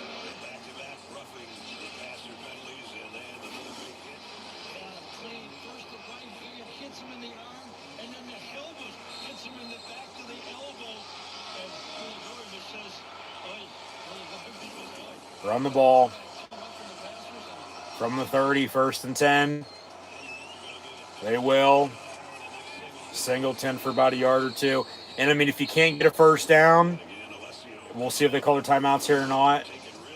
But then if you got a punt and play field position, then by all means, Michigan State will call timeout. So 3:09 to go. Be second down, Penn State will come back still with 11-point, 21-10 lead. But if you can't get a first down, can't run the clock out, you still have an 11-point lead, 21-10, so you still punt. You play field position. They still got to go score twice just to tie. And there's no time left. They're not going to have any timeouts left after, calling them now. So you got to play smart.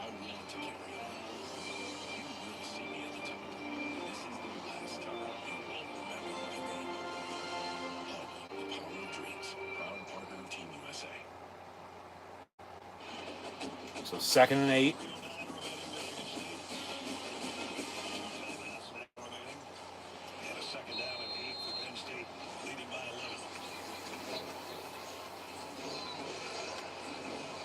From the 32, 2nd and 8.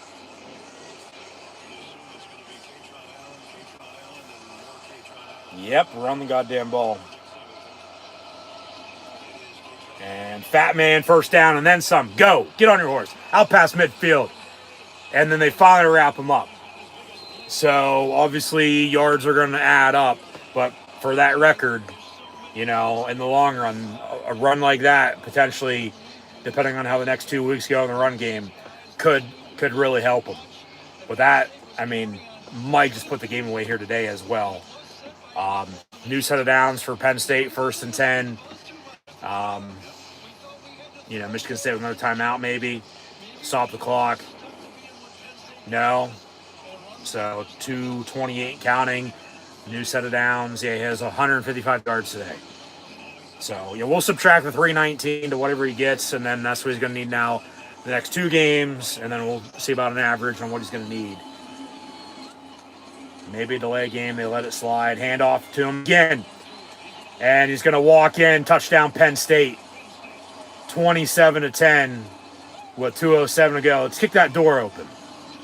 And he's like, no, I've already done that. So we are Penn State and fight on State. They just starts front, good blocking, and he got a couple good runs there, and they go score again. So they can go 13 plays in 9 minutes and score. They can go 3 plays in a minute and score. And now they're up 27-10.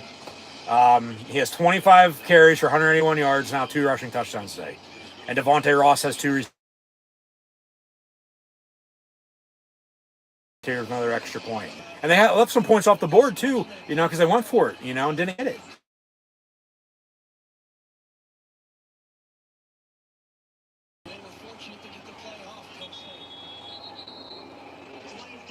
Penn State delay a game because of some substitutions. So they'll re-kick here. Yeah, it was a delay a game, but they let it slide. And just hand off, and there he goes inside the 2015 10-5 touchdown. So. I think guys had their eye on it, and it's wondered the back judge job. I think basically look for that. I don't think that is reviewable. But Barker's extra point is 28-10 Penn State with 2:07 to go. So Michigan State still going to get the ball back here with that and the 2 timeouts they have and 2-minute warning. But 18 points is 3 scores. Game's over. And it looks like Penn State's going to win for the first time in over 2 months today. 2 months and 2 days. From September the 13th to November the 15th. And they're not going to lose 7 in a row for the first time since 1931. So that can hold up and, stay put for a while. And hopefully never gets broken. Like I said, that's not a stat you want to be a part of. But then get back to their winning ways after a 6-game skid and still have to win out to make a bowl game. Next week hosting Nebraska at Rutgers in 2 weeks. Still don't know kick times for either game, but we'll know for Nebraska either later on tonight or tomorrow, and then for Rutgers either on Monday or if it's a 6-day hold next Sunday. But they still have to win out if they want to go make a bowl game. And that's what I've been saying. All everybody's talking about is who they're going to hire as a head coach. Well, there's still 4 games to be played. Like Terry Smith is only for his interim, but he's going to win his first game as the Penn State head coach here today now against Michigan State. Score right now is 20-10. We'll see what it ends up as. But, if they do win out, make a bowl game and win that, by then I think you'd already have a head coach in place, but maybe they just promote Terry Smith at that rate. I don't know.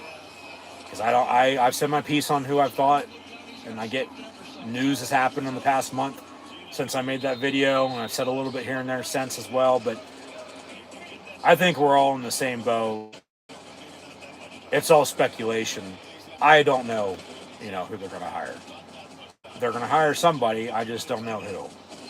Like I've said, though, I've told you who I don't want them to hire. So that narrows it down, whether it works out that way or not. But bleed blue and white, still going to support the team regardless. But 2-0 warning, 28-10 your score. But yeah, there's still games to be played. They're going to win today. And still got to win out, though. And next week's going to be tough, and the following week's going to be tough as well. Just the way they played. And, those teams still have, their season to play and fight for as well. Nebraska very well could get to 8-9 wins. Rutgers is going to be in a position to maybe fighting, playing for a bowl game berth as well. We'll see. It depends on what happens. But that's what I said. Penn State, you still just got to take care of business. The rest will sort itself out. But it's going to feel good to win it. I'll say that much. Um, yeah. I mean, they've had their chances, more than one, to win a few of those 6 games they lost, but they just couldn't. One way or another, they just couldn't. Um, it just sucks losing. It just sucks from, I get perspective, expectations, but then execution's another. And, like, they haven't played, we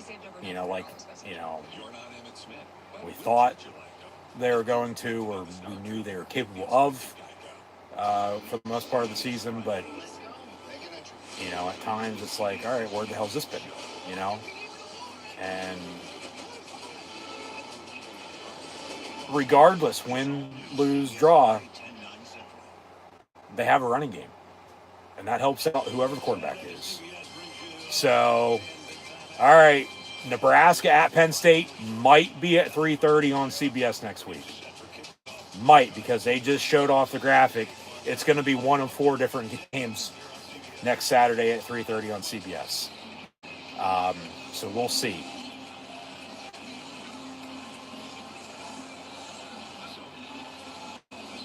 But it'll be senior day for Penn State, though, next week. Regardless, before they go to Rutgers. But even with the win here today, 2 minutes to go, 28-10 your score. And it took them some time to, get going in the second half to end up scoring some points, But it was that long touchdown drive. When it was 10 minutes, went 9:05. And then they scored real quick again after that, after getting stopped. The fumble. And they scored, so that's point of a turnover, might add, as well. But they're still going to have to win out.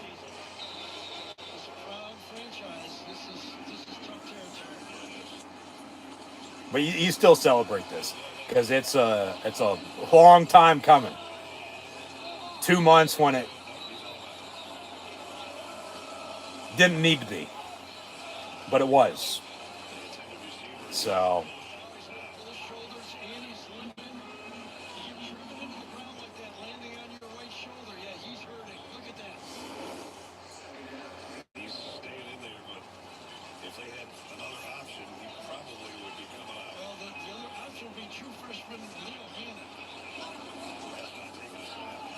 So, minute 42 to play, 28-10 your score. We'll have post-game coming up, so stay tuned for that. From the 36-yard line, 2nd and 10, Sparty. Over the middle, it's caught. And then Dom DeLuca with... Darius Dixon's been playing his ass off today. True freshman from SoCal.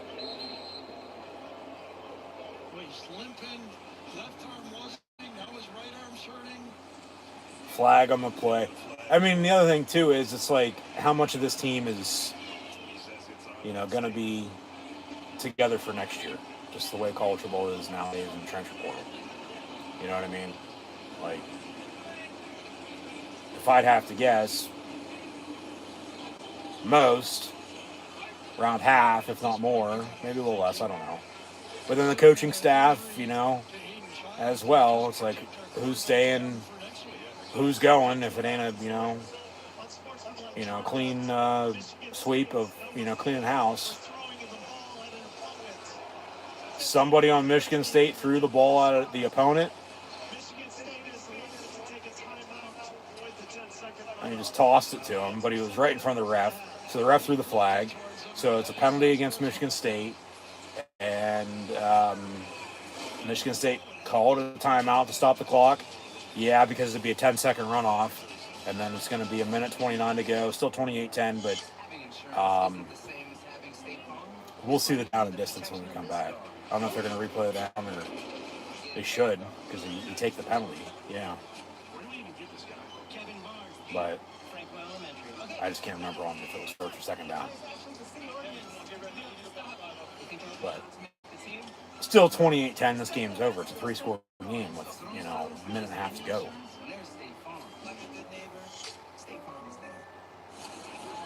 Second and 18, pass complete, and then dropped incomplete rather than a completion and a fumble. It's incomplete, 3rd and 18 with 1:21 to go.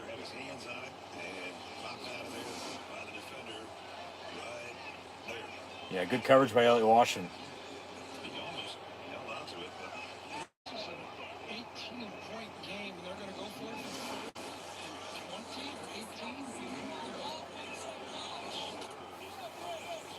So from the 28, 3rd and 18.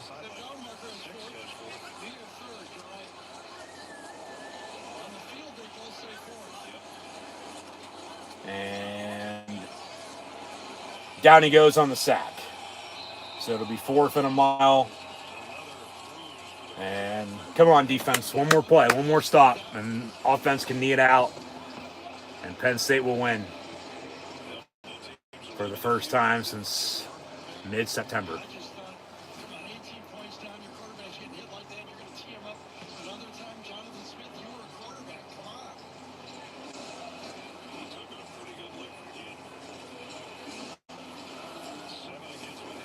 Fourth and 27 with 1:14 to go.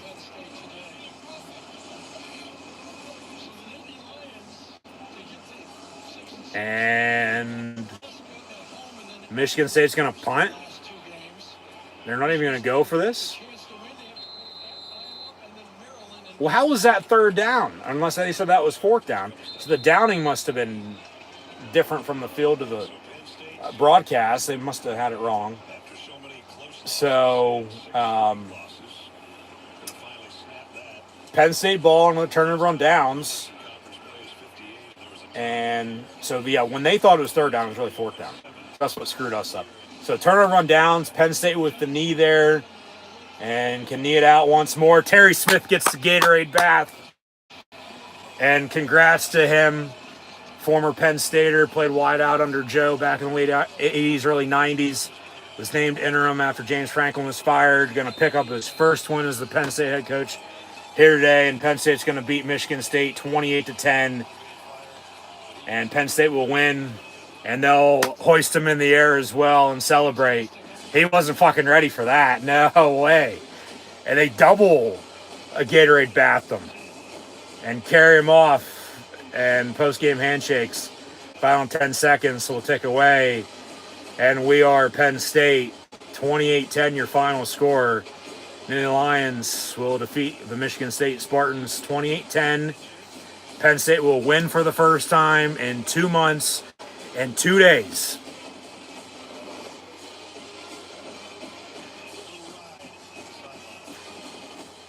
For the first time since September the 13th. It's November the 15th. Penn State will win. It's 28-10 your final. They'll get to 4-6. Still need to win out. Nebraska next week at home, at Rutgers in 2 weeks. Will not lose 7 in a row for the first time since 1931. But Terry Smith is happy. His first one as the Penn State interim head football coach. Working hard, busting their ass, continuing to fight. Went out and took victory, found a way to win. Proud and happy. Well, you're welcome, and we are Penn State.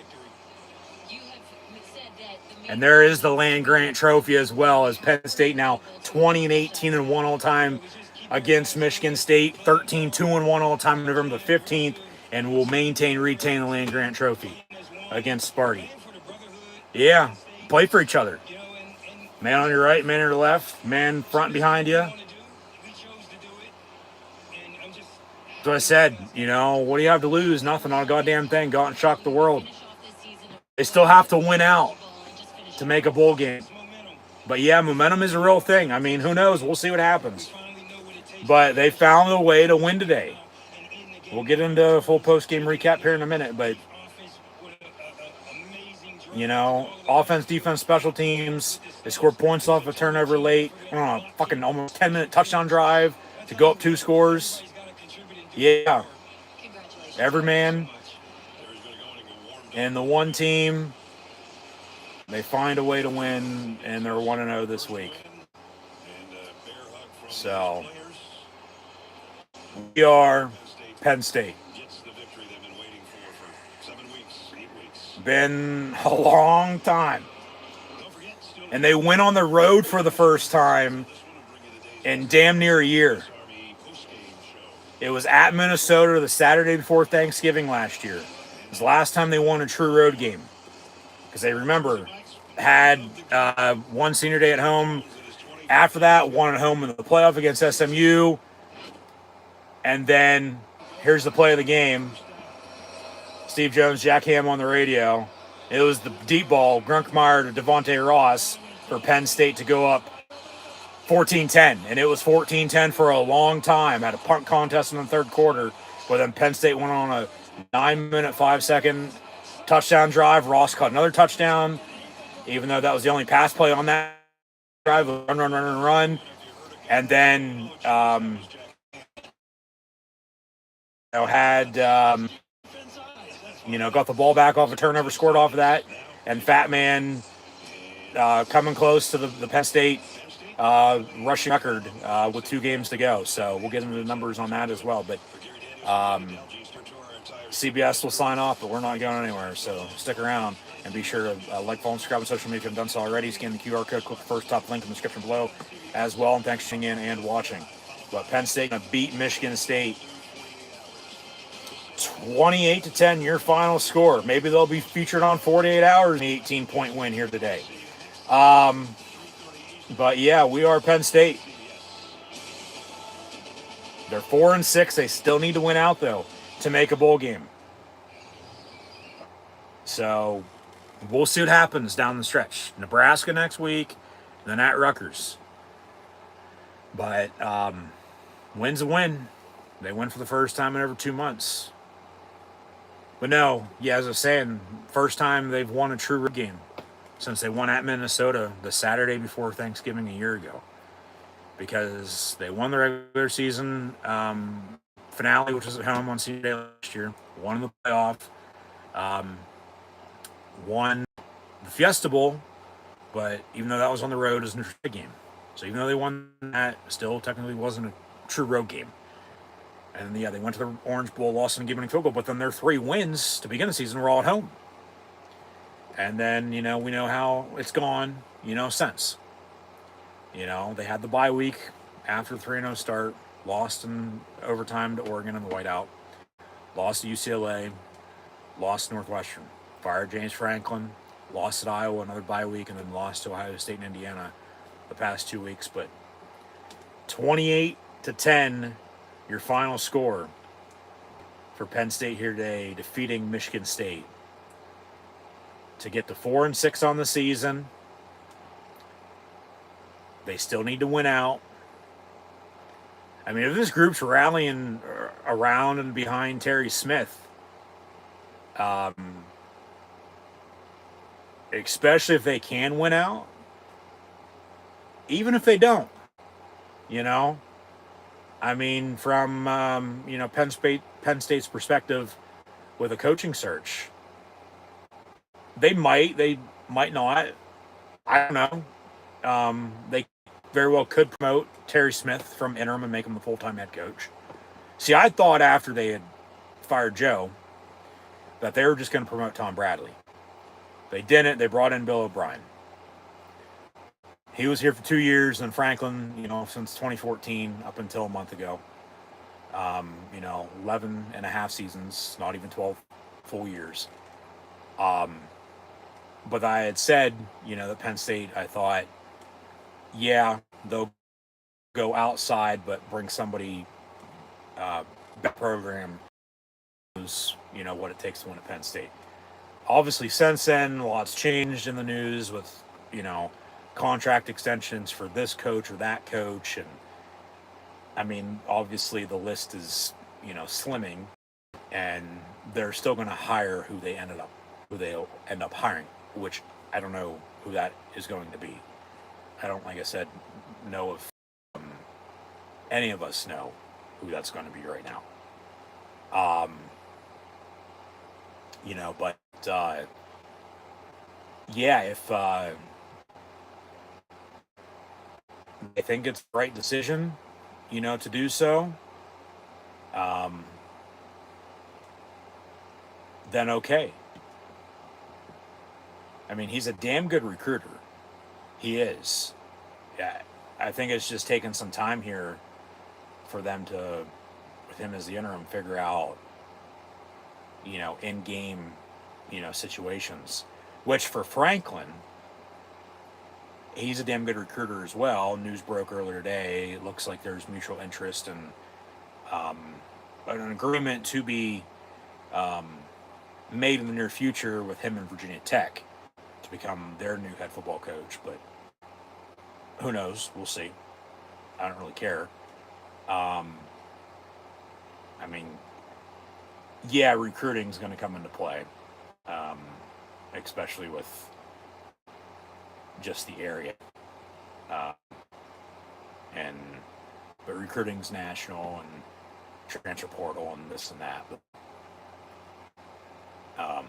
it was always okay. Yeah, good recruiter, but it was always in game, decision making. And I mean, Penn State, yeah, under Terry Smith, being aggressive. I mean, if he were to get the full-time job, I don't know if they would want to continue that because you'd want to play the situation, that you're in and be smart about it. But I wouldn't have a problem whatsoever if they would promote Terry Smith. I don't think it's going to happen. I just don't. But I wouldn't be surprised. I mean, you just saw what the team did when they just won that game. They didn't give him one Gatorade bath. They gave him two.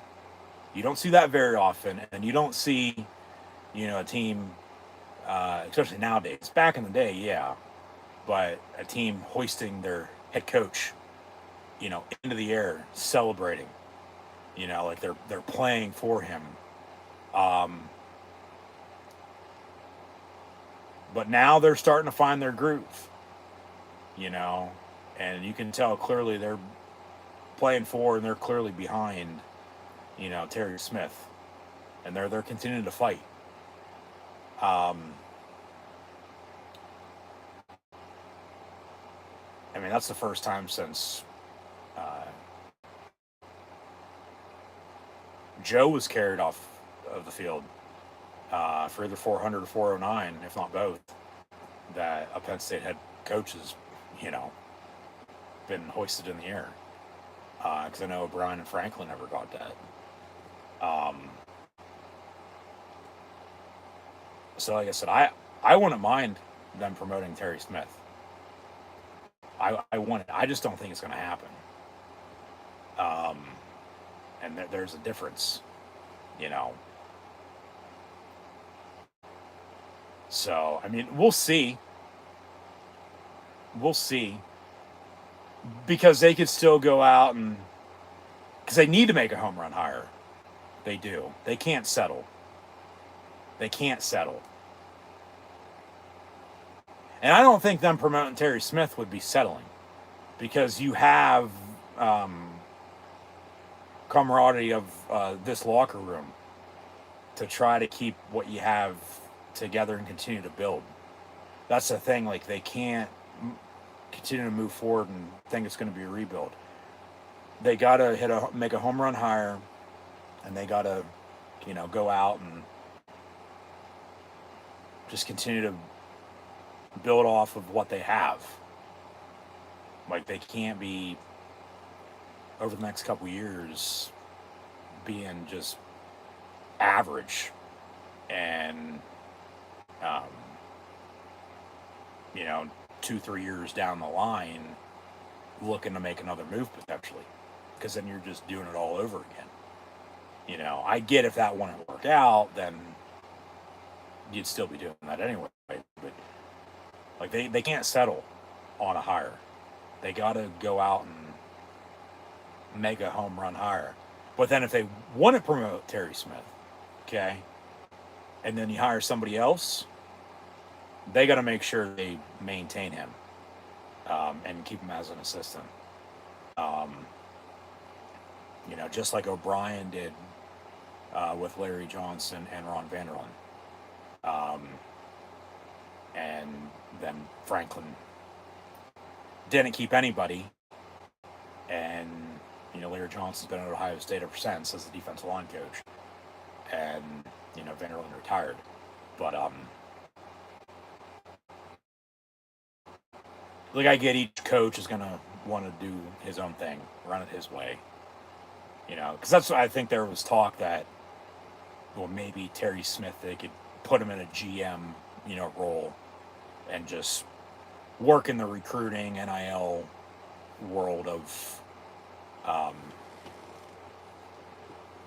the program.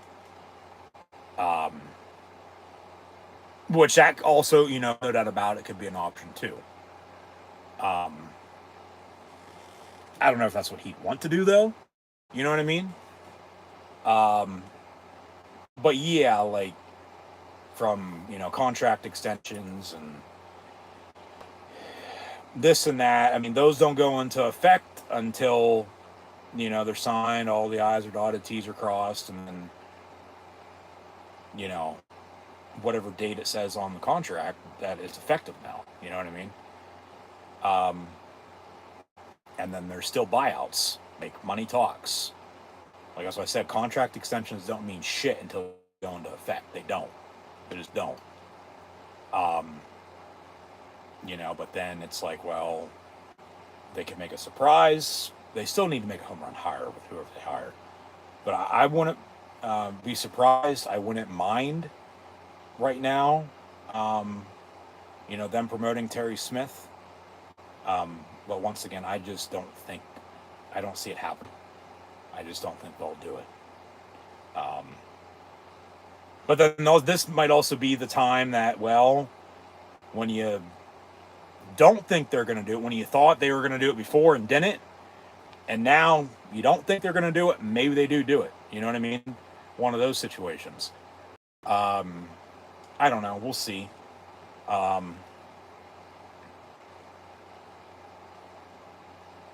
But as I've said before, like Penn State is Penn State. It's one of, the blue bloods in all of college football. Like, Penn State is Penn State. So, I've said my piece on the coaching in the past. Said a little bit, since. Said a little bit just right there, right now. Because of win and the way they, just honored and celebrated Terry Smith. So I said, if they're rallying around him and, playing like this, then why wouldn't you? You know what I mean? Like I said, I just don't see it happening. I think they'll end up doing something else. But who knows? We'll see. Like you just don't know until it happens. And like, as I said, it's all speculation until the rumors are either true or not, or, well, it's official. You know what I mean? Like, yeah.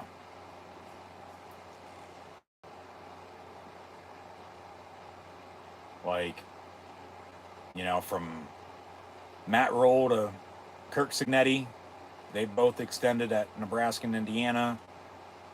Obviously, Nick Saban, Urban Meyer, probably ain't coming out of retirement.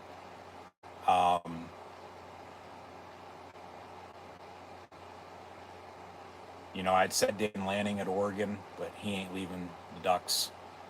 And if he would, it probably wouldn't be for Penn State, it'd be for another job. Because remember, since Penn State opened up, so has Florida and LSU. And then it's, well, what do you view as the top job? Like, yeah, LSU's won a national championship in the past 5 years. Penn State's just coming off a Final Four appearance. So, Florida's gone through a lot of head coaches after Urban Meyer. From, Matt Campbell's at Iowa State. I mentioned Shane Beamer, but I thought he would be going to Virginia Tech. But that ain't happening. It looks like, Franklin, after getting fired by Penn State, is going to go to Blacksburg and take over the Hokies. But then it's like, well, Florida's still open, LSU, Arkansas, UCLA. Florida State might open.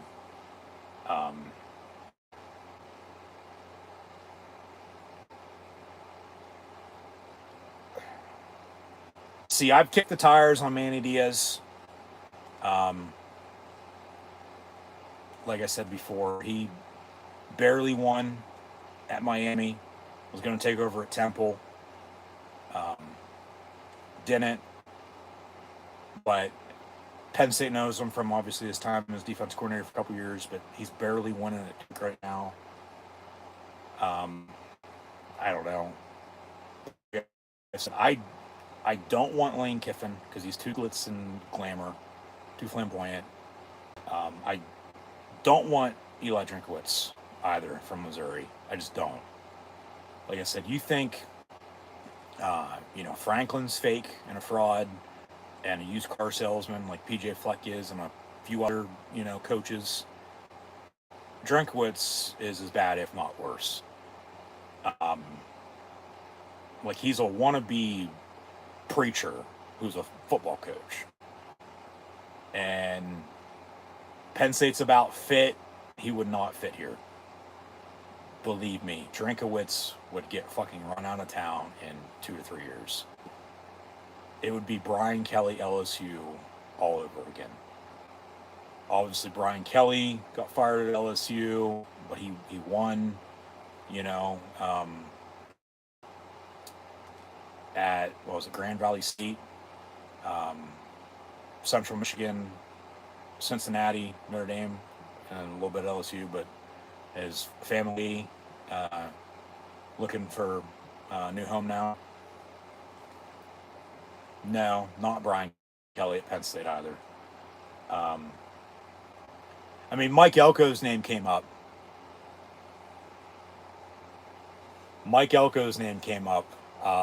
From Texas A&M.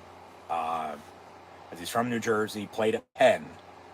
Why not be the head coach at Penn State? But news broke earlier this morning that he's going to extend in College Station with the Aggies. They were down big earlier today and found a way to come back to win that against South Carolina. I'm trying to think of a few other coaches. Actually, just let me look at my list I have. It's over here somewhere. Here it is.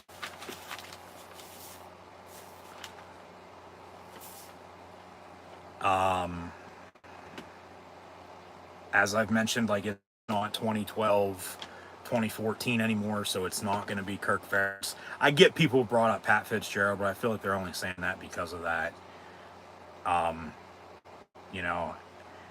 Kyle Whittingham ain't leaving Utah. Dan Mullen's name's, been passed around again, but no.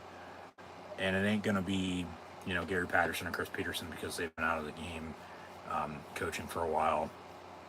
It ain't going to be any other former assistants. Bill O'Brien, what's up, Trevor? He won here at Penn State in the 2 years. He was in Happy Valley 8-4 and 7-5 and 12-13. Went to the NFL, got fired, worked his way back up as an assistant at Alabama under Nick Saban. Back in the NFL under Belichick again with New England Patriots. And then he's been at Boston College now the past 2 years. But he's barely winning in Chestnut Hill. Or Chestnut Bill, like Bill Belichick and Chapel Hill, Chapel Bill down North Carolina. But, the fans would support O'Brien coming back, I feel like. But that ain't happening either. Like I said, people can quit with the all former NFL head coach or current NFL head coach to come to Penn State. It just ain't going to happen. Dabo ain't leaving Clemson either, even though that would be, a home run. He's just not going to leave Clemson.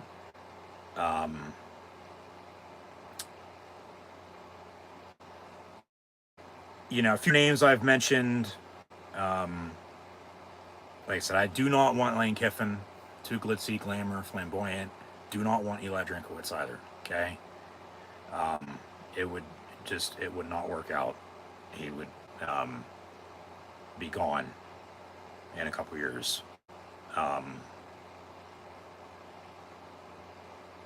Because my top 5 and a few wild cards about a month ago were Matt Roll, Dan Lanning, Kirk Cignetti, along with Matt Campbell and Shane Beamer, and then obviously Nick Saban and Urban Meyer. Like I said, from extensions to this, that, the other. You go let the coach run his course, obviously. But then it's other openings, more contract extensions, including Mike Elko, like I said this morning. Yeah, no to Brian Kelly. I mean, Mark Stoops would have been somebody, over the past decade, 12 years, that his name would have came up for Penn State as well. I mean, obviously Hugh Freeze just got fired at Auburn. No to him as well. Like, Drinkowitz would be better at Auburn if he doesn't stay at Missouri. Like, we do not need him and his visor in State College. Just no thanks. I'll pass. I mean, Troy Calhoun at Air Force, same thing. If it was in the past, maybe his name would have came up. I mean, Greg Giano, because of the Penn State ties, but no. PJ Flex,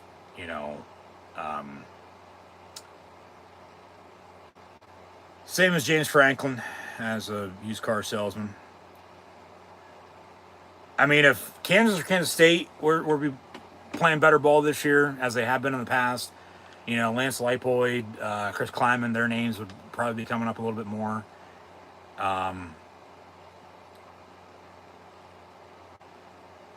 But the one, because Alabama just lost, okay, to Oklahoma for the second consecutive year. And Alabama just lost at home for the first time in, 17, 18 games? They're now 8-2. They're going to fall in the, rankings. Big win for Boomer Sooner and Oklahoma. So good old JR and the big dog daddy. We are Penn State, but the 17-game home win streak snapped for Alabama. And Oklahoma has shown they can go on the road and win. In the SEC, they went to Tennessee a couple weeks ago. Just beat Alabama again for the second consecutive year. They're probably getting ready to run Kalen DeBoer out of town in Tuscaloosa and wanting to bring back Nick Saban. Because I've said about DeBoer, if he was still at Washington, it'd be a no-brainer in a heartbeat, yes. But to get him to leave Alabama, might be tough, but then it might have gotten a little easier, with that loss. So, I mean, I think Kalen DeBoer's name is probably going to come up a little bit more now to leave Alabama, potentially for Penn State, if not another opening, just because of the loss. Because what you need to look at is everybody that's in contention or consideration is contract extensions. Are they going to stay put, or are they not signing an extension, or are they going to be available to potentially leave? Because then you buy them out, you pay the school, whatever the buyout is, and then you hire them.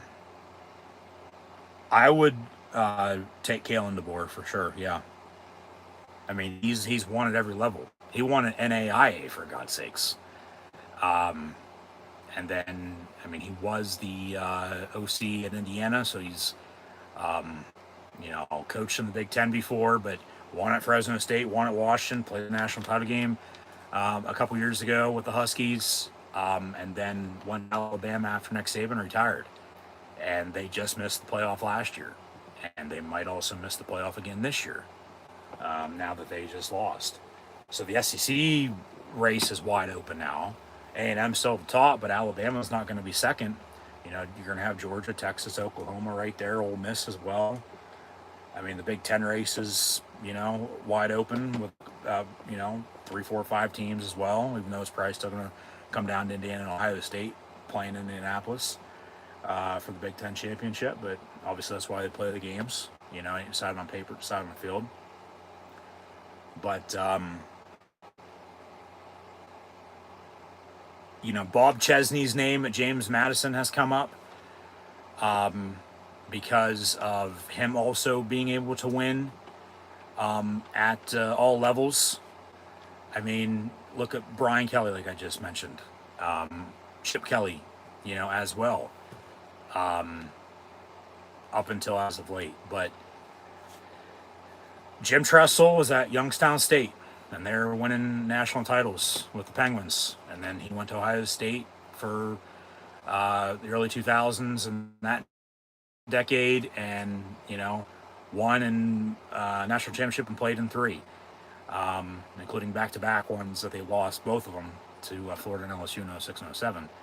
And now Jim Tressel is lieutenant governor of the state of Ohio, literally, in politics. But, yeah, Kalen DeBoer, like I just said, from NAIA to OC at Indiana, but Fresno State, Washington, and then, Alabama winning. And then, Kirk Cignetti is, the perfect example of that, winning at every level right now.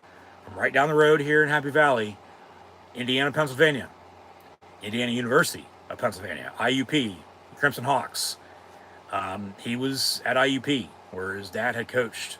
After his dad was the head coach after Bobby Bowden in West Virginia, he went to IUP because he got her in out of Morgantown. And Cignetti's name came up for that job last year before they brought Rich Rod back. But, Cignetti was an assistant under Saban at Alabama. So obviously if Alabama were to open, if the board were to leave, like, obviously they'll want, Saban to come back, but then they'll want, Cignetti, to leave Indiana. But he just extended, and he wouldn't leave Indiana for Penn State or, Florida or LSU, or even UCLA or Arkansas or Oklahoma State, for that matter. In no particular order, but that's probably, best jobs to worst jobs. Virginia Tech's open, but it looks like James Franklin's going to Blacksburg. That's really the only one that's open, that's seemingly filled, even though it's not official just yet. Because they're fine details and contracts, and sometimes that stuff falls through, But, what was I saying? Just, that they, if Alabama were to open, they'd want Saban to come back, but then you look at Cignetti. They'd probably want him, though, too. But, Cignetti won at IUP, won at Elon, won at James Madison, now he's winning Indiana. Well, Bob Chesney, I don't know if he's related to Kenny at all, but the boys of fall, Penn State's 4-6, winning for the first time in 2 months and 2 days today. Defeating Michigan State 28-10, your final score. We'll get into a full post-game recap in a minute, but Chesney took over for Cignetti at JMU, right down 81 in Harrisonburg for the Dukes, and they very well could be the group of five this year in the college football playoff, depending on what happens. So he's won at every level of football as well. So it would be very, very similar for that small, team, small conference, small time coach to work his way up and become that big time, college football head coach. And he was at Holy Cross, I believe, somewhere else in the Northeast. He's from Pennsylvania, as well. And then, he's winning at James Madison. Holy hell, if you can win at Holy Cross and you're working your way up to win at James Madison, you probably could win at the next level too.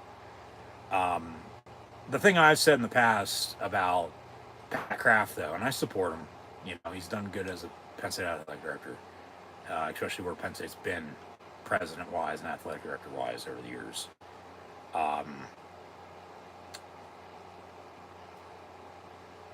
That his hires, when they're announced, it's like, okay, he had Matt Roll at Temple, but everything else, as he wanted to hire Manny Diaz at Temple, but Diaz backed out, went to Miami, and then got fired, and then he was Penn State defense coordinator at Duke. That's how that worked out. But, so, they know each other. That's why Diaz's name's coming up, just because he was the coordinator, but he knows Pat Kraft. But would he spur him again if it came down to it, or would he even want it? I don't know. But like I said, he barely won at Miami. He's barely won at Duke. I'd take Manny Diaz, though, over Eli Drinkowitz, I'll tell you that much. I do not want Eli Drinkwitz. No, the dude will not fit here. He's a fake. Believe me, he is a fake. Um, but what was I saying again? Losing my train of thought. I obviously want to get to a post-game recap here in this game, which we will. But these college football games obviously continue in the meantime.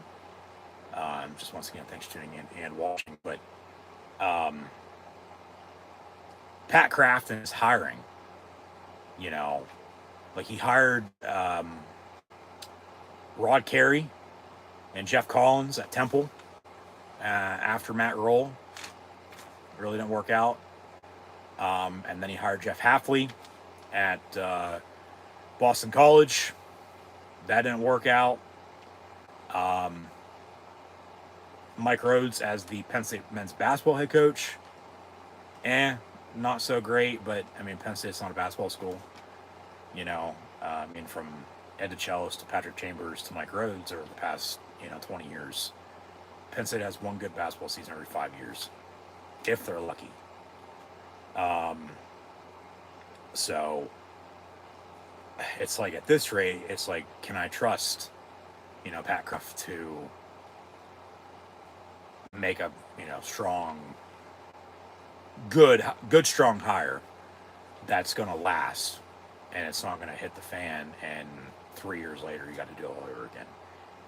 They do that with Drinkwitz, it's going to happen. But you could also say the same for anybody else. I get it. Drinkwitz it's not gonna work. I'm telling you right now, it's not gonna fit, and it's not gonna work out. And then I'll just sit here and say I told you so. When it doesn't, if it happens, hopefully it doesn't. But no, after Alabama just lost again for the first time since week 1 at Florida State, which is a bad loss, obviously the way the Noles are playing. But then they lose again to Oklahoma. Because that was the thing. It was like the board at Alabama can't win on the road. Well, now he just lost at home for the, first time. And, well, as their head coach, first time Alabama's lost at home in 17 games. Saban was still the head coach last time they lost at home. So, I mean, DeBoer's running off the field. Like, they might be getting ready to run his ass out of town. I mean, shit, they were ready to run his ass out of town when they lost to Florida State week 1. And remember all the memes for that. But then Penn State has already fired James Franklin. We just talked about all that, or have in the past, and talked about it a little bit more just a little bit ago with, maybe they promote Terry Smith. They might not. I wouldn't mind it, like I said, but I don't think it's going to happen. I just don't. I don't see it happening. But who knows? But Kalen DeBoer's name might really be blowing up now for Penn State if he wants to get out of T-Town and Tuscaloosa and come to Happy Valley. Because that's the thing, like Penn State is going to pay. They'll pay up. But then you got to make sure you're paying the right guy, let alone the right players nowadays in recruiting NIL. Because if you don't, it's a waste of money and then you're still going to suck. You're still going to lose.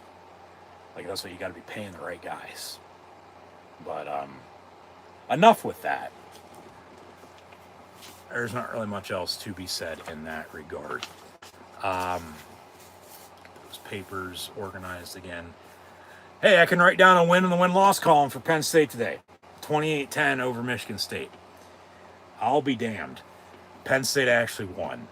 And we are Penn State, but celebrate this win. Something to be proud of for sure.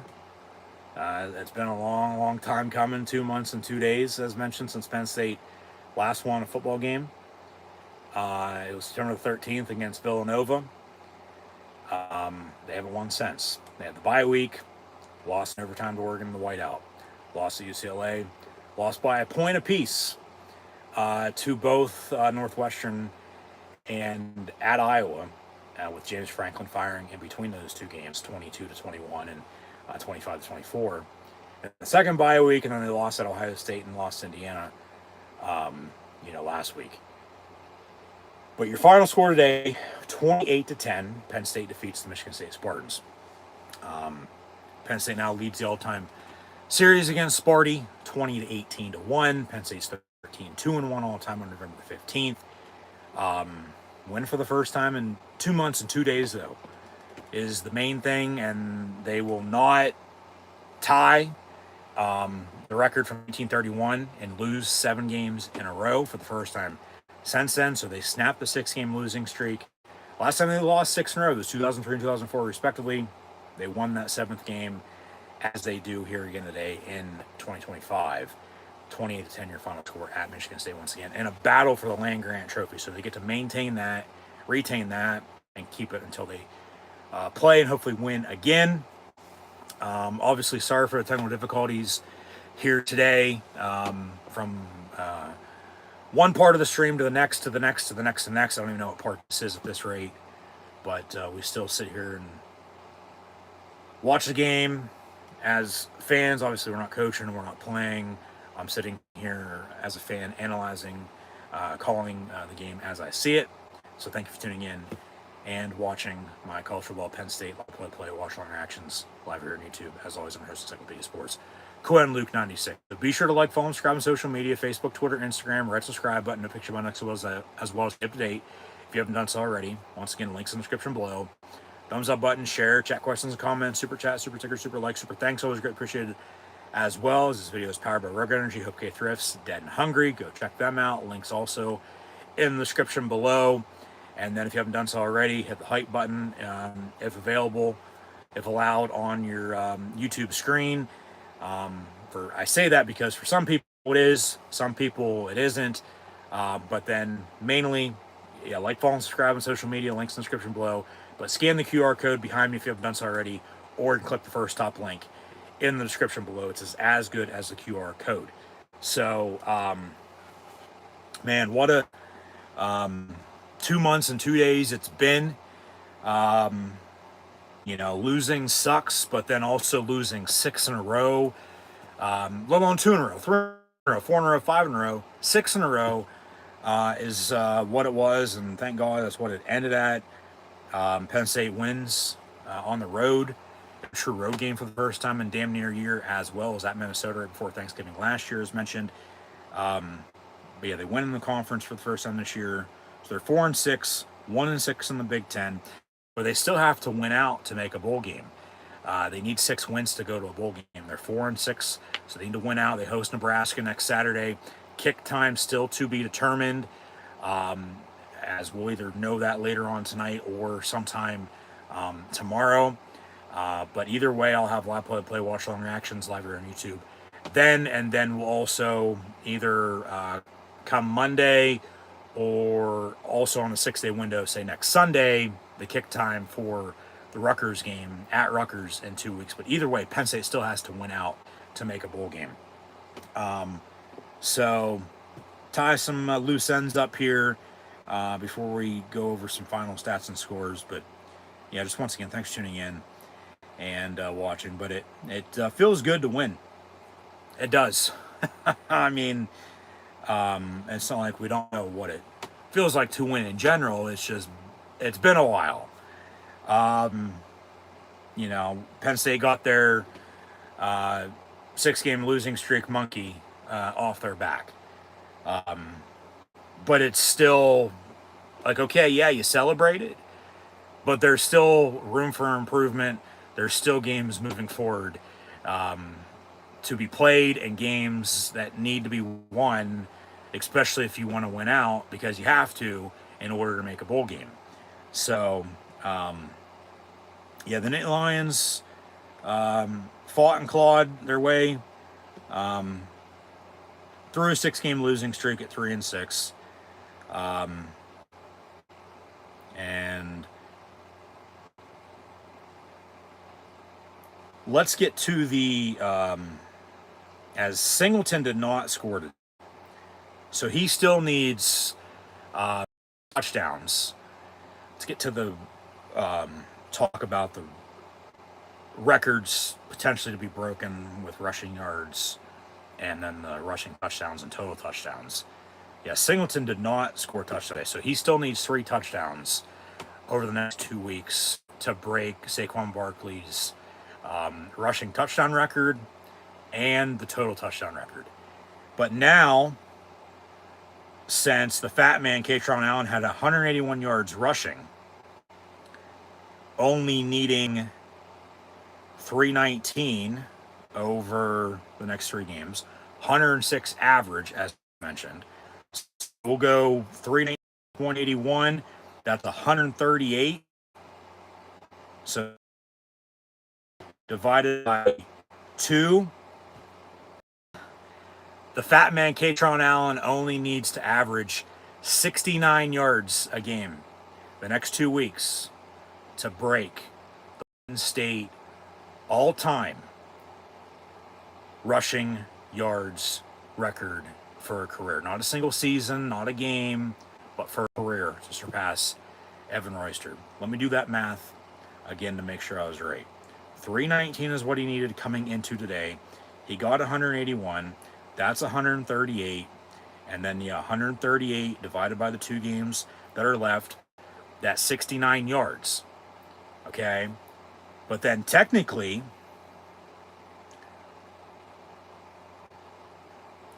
because I do believe nowadays they count the bowl game for the records as well, which in the past they didn't. I could be wrong, but if so, let's do this math on that. It's 138 yards now needed, 69 average over the next 2 weeks to break the record for Kaytron Allen, to become the Penn State all-time rushing yards leader, to break that record. But if it's 138 needed, and they do count the bowl game, you divide that then by 3, and then it's only 46 yards a game, which is even, obviously lower than the 69. But then also Penn State would have to win out to get to the bowl game to then still be able to run and rush for yards in that bowl game to do it, in that game then as well. So, but we'll say 138 for a 69-yard average for the fat man, Kaytron Allen, now to break the Penn State all-time rushing yards record. As they'll host Nebraska next Saturday. Kick time, once again, still be determined for senior day and at Rutgers in 2 weeks' time. But yeah, that's that with that. So yeah, once again, Penn State defeats Michigan State here today. 28-10 your final score. Penn State leads the all-time series against Michigan State, now 20-18-1. They maintain and retain the land-grant trophy over Sparty, getting to 4-6, winning once again on November the 15th. They're 13-2-1 on this very date, and they took care of business today. So the rest will sort itself out, but Penn State wins for the first time today in 2 months, in 2 days. We are Penn State. So now your stats before we sign off. Michigan State was 17-27 passing for 128 yards. They had 22 carries for 101 yards rushing and a touchdown, and their lead back had 6 carries for 79 yards and a touchdown, 57 of those on that rushing touchdown on the first play of their game, because Penn State, remember, went 3 and out, punted, and Michigan State got the ball as they did at the beginning of the second half. And yeah, but their lead back also led the team in receiving with 8 catches, 73 yards. Kicker had an extra point and a 24-yard field goal. So Penn State stats, as once again, remember, Penn State got the ball to begin the game. They went 3 and out, punted. Michigan State, first play of the game for Go Green, Go White, 50-plus yard touchdown run. It was 7-0. Penn State responded, went on a touchdown drive, rushing touchdown for the fat man, Kaytron Allen. I believe that stat still holds up for him as well. He's scored at least 1 touchdown in every single game so far this season, if I'm not mistaken. I'll have to check into that. But pretty sure it's right. I'm pretty sure he has. But anyways, he scored twice again today. So, another 2+ touchdown game this season, regardless at the end of the day anyway. But Penn State tied it at 7. But then it was a couple turnover on downs on both sides. And Michigan State ended up getting 3 points out of one of those turnaround downs by Penn State. led 10-7, but then Penn State had a one-play touchdown drive of their own, a 75-yard passing touchdown from Ethan Grunkmeyer to Devontae Ross, his first of 2 touchdowns today. And then, 14-10 for the longest time, as it was that same score at halftime and also at the end of the third quarter. As the third quarter is a punt contest. But Penn State went on a damn near almost 10-minute touchdown drive, 13 plays, 9 minutes, 5 seconds, and they ran 12 runs in a row. Even though there was a couple pass plays in there, quarterback Grunkmeyer still took off and ran. Wind the clock. Let the clock run. But they actually, on that last play, ran, it looked like an end around, but it went down as a pass. And it was complete. Devontae Ross walks into the end zone, touchdown Penn State. And Grunkmeyer, 2 passing touchdowns, both to Devontae Ross. And then, so Penn State's up then 11, which is 2 scores, 21-10, with less than 5 to go. So time in on Michigan State's side, down 2 scores, need a touchdown and 2-point, and a field goal just to tie if they can hold. Their next drive, they fumbled it. Penn State capitalized off that turnover, went and scored off of it. They went on a 13-play, 9-minute touchdown drive, and then got the turnover, and then went 3 plays a minute and scored again. And that's where the fat man got a chunk of his 181 there on that last drive on 2 big runs, including another touchdown run. But they pounded the rock, and they ran the ball when they wanted to, when they needed to, and they worked clock. But then they scored again, went up 28-10, and then, they got the ball back on another turnover on downs, needed out. Terry Smith got the Gatorade bath, and Penn State wins 28-10 here today at Michigan State, and the blue and white win for the first time in 2 months and 2 days. We are Penn State. Still have to win out, though, to make a bowl game. But Ethan Grunkmeyer today, 8 of 13 for 127 yards and 2 touchdowns. Katron Allen, as Singleton had 15 carries, 56 yards rushing. The Fat Man had 2 catches, 10 yards receiving. Pena, 438. Devontae Ross, 2 of 79 in those 2 touchdowns. The Fat Man, Katron Allen, had 25 carries, 181 yards rushing, and 2 touchdowns, with a long run of 42 yards. Amari Campbell had 9 total tackles. They had 5 sacks on Michigan State, including 8 tackles for loss. DDS denied Dennis Sutton, blocked a punt, had 2 sacks. Zion Tracy had a sack, as did Keelan Wiley, and then Amari Campbell and King Mack had a half a sack apiece. They recovered a fumble, scored off of it, so points off the turnover as well, so turnover margin be plus whatever it is now next week. Barker with 4 points on 4 made extra points. As they did leave some points off the board, I thought they had a chance to kick a field goal or 2, but decided to go for it and didn't get it. But Michigan State had 13 first downs. They were 1-10 on third down, 0-2 on fourth down. Only had 229 total yards, 128 passing, 101 rushing. 2 penalties called against them for 20 yards, obviously turnover late, but only had the ball for 22 minutes and 41 seconds. Whereas Penn State had 19 first downs. Yeah, they couldn't convert on third down either, only 2 of 10, but they're 2 of 4 on fourth down. Had 127 passing, 240 rushing, though, Penn State did, for 367 total. 4 penalties for 45 yards. Obviously, they had a back-to-back roughing the passer penalty, but then they got the fumble and then scored off of it. So, but then they controlled the clock by 15 minutes with the run game, which is what you want to do, especially on the road with a lead. You want to run the football and work clock. They did just that with their 241 yards rushing and having the ball for 37 minutes and 19 seconds today. So a win's a win at the end of the day, and it feels good for Penn State. 28-10 your final score.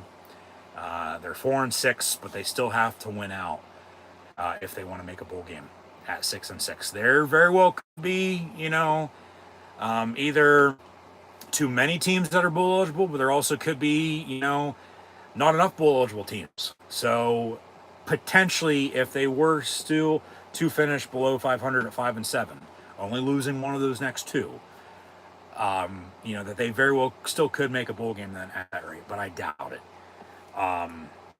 It's just, we'll see what happens. That's why they play the game. It's out on paper, it's out on the field. They still have to win out. They still have to take care of business. The rest will sort itself out. If they do, they do. If they don't, then they don't. And then it's coulda, woulda, shoulda. But what can you do? But today, a win's a win. It's 28-10 your final score. Celebrate the win, obviously. It feels good to get back in the win-loss column. We'll see what Terry Smith says in his post-game press conference. So, yeah. Now, Penn State alum and letterman, former Penn State linebacker, and the current Nebraska Cornhusker head coach, Matt Roll, and his Go Big Red Nebraska Cornhuskers will come into Happy Valley next week for kick time still to be determined. So, and remember, Terry Smith was an assistant under Matt Roll at Temple before he was an assistant under James Franklin here at Penn State, but then also remember they both played under Joe Paterno at Penn State. So should be a good one next week. I mean, Penn State, Nebraska normally is. First meeting since 2020. First time Nebraska's coming to Penn State since 2017, I might add. It's normally a damn good game. There's a rivalry between Penn State and Nebraska. From fifth down to 94 to settling the score for 94. Nebraska joining the Big Ten for as the 12th team and the first expansion team in the Big Ten, since Penn State did it in 93. And just, I mean, wins, losses, we should have versus we should have, depending on which, side of, the aisle you're on and the way you look at it. But be senior day as well, and this, senior group, for the way the season's gone, obviously they're going to want to go out with a win. And they came close to winning last week at home against Indiana. The crowd's going to be there, Penn Staters, all the fans, from the season ticket holders to the students to anybody just buying a ticket and going to the game. Penn State will show up. And it should be a damn good game. We'll see what happens, but Penn State still has to take care of business and, find a way to win it. Still needing to win out, just not next week, but also win at Rutgers 2 weeks if they win next week to make a bowl game. But building blocks, one thing at a time. Hey, 3 games left. Need to win out. Well, now you're third of the way there because Penn State defeats Michigan State today. Once again, your final score, 28-10. So I'll leave it at that. And sorry for the technical difficulties, but thanks for tuning in and watching my Culture Ball Penn State live play watch long reactions live right here on YouTube. But in the meantime, that'll do it for myself, your host, Encyclopedia Sports, Coy and Luke 96. So be sure to like, follow, and subscribe on social media if you haven't done so already. Links once again in the description below: Facebook, Twitter, Instagram, and right here on YouTube. Hit that red subscribe button, notification bell next to it as well to stay up to date. And thumbs up button if you haven't done so already. Hit the hype button along with scanning the QR code or click on the first top link in the description below. So I'll leave it at that, and we'll see what the future holds for the Blue and White Penn State Lions as they win today for the first time in over 2 months at Michigan State.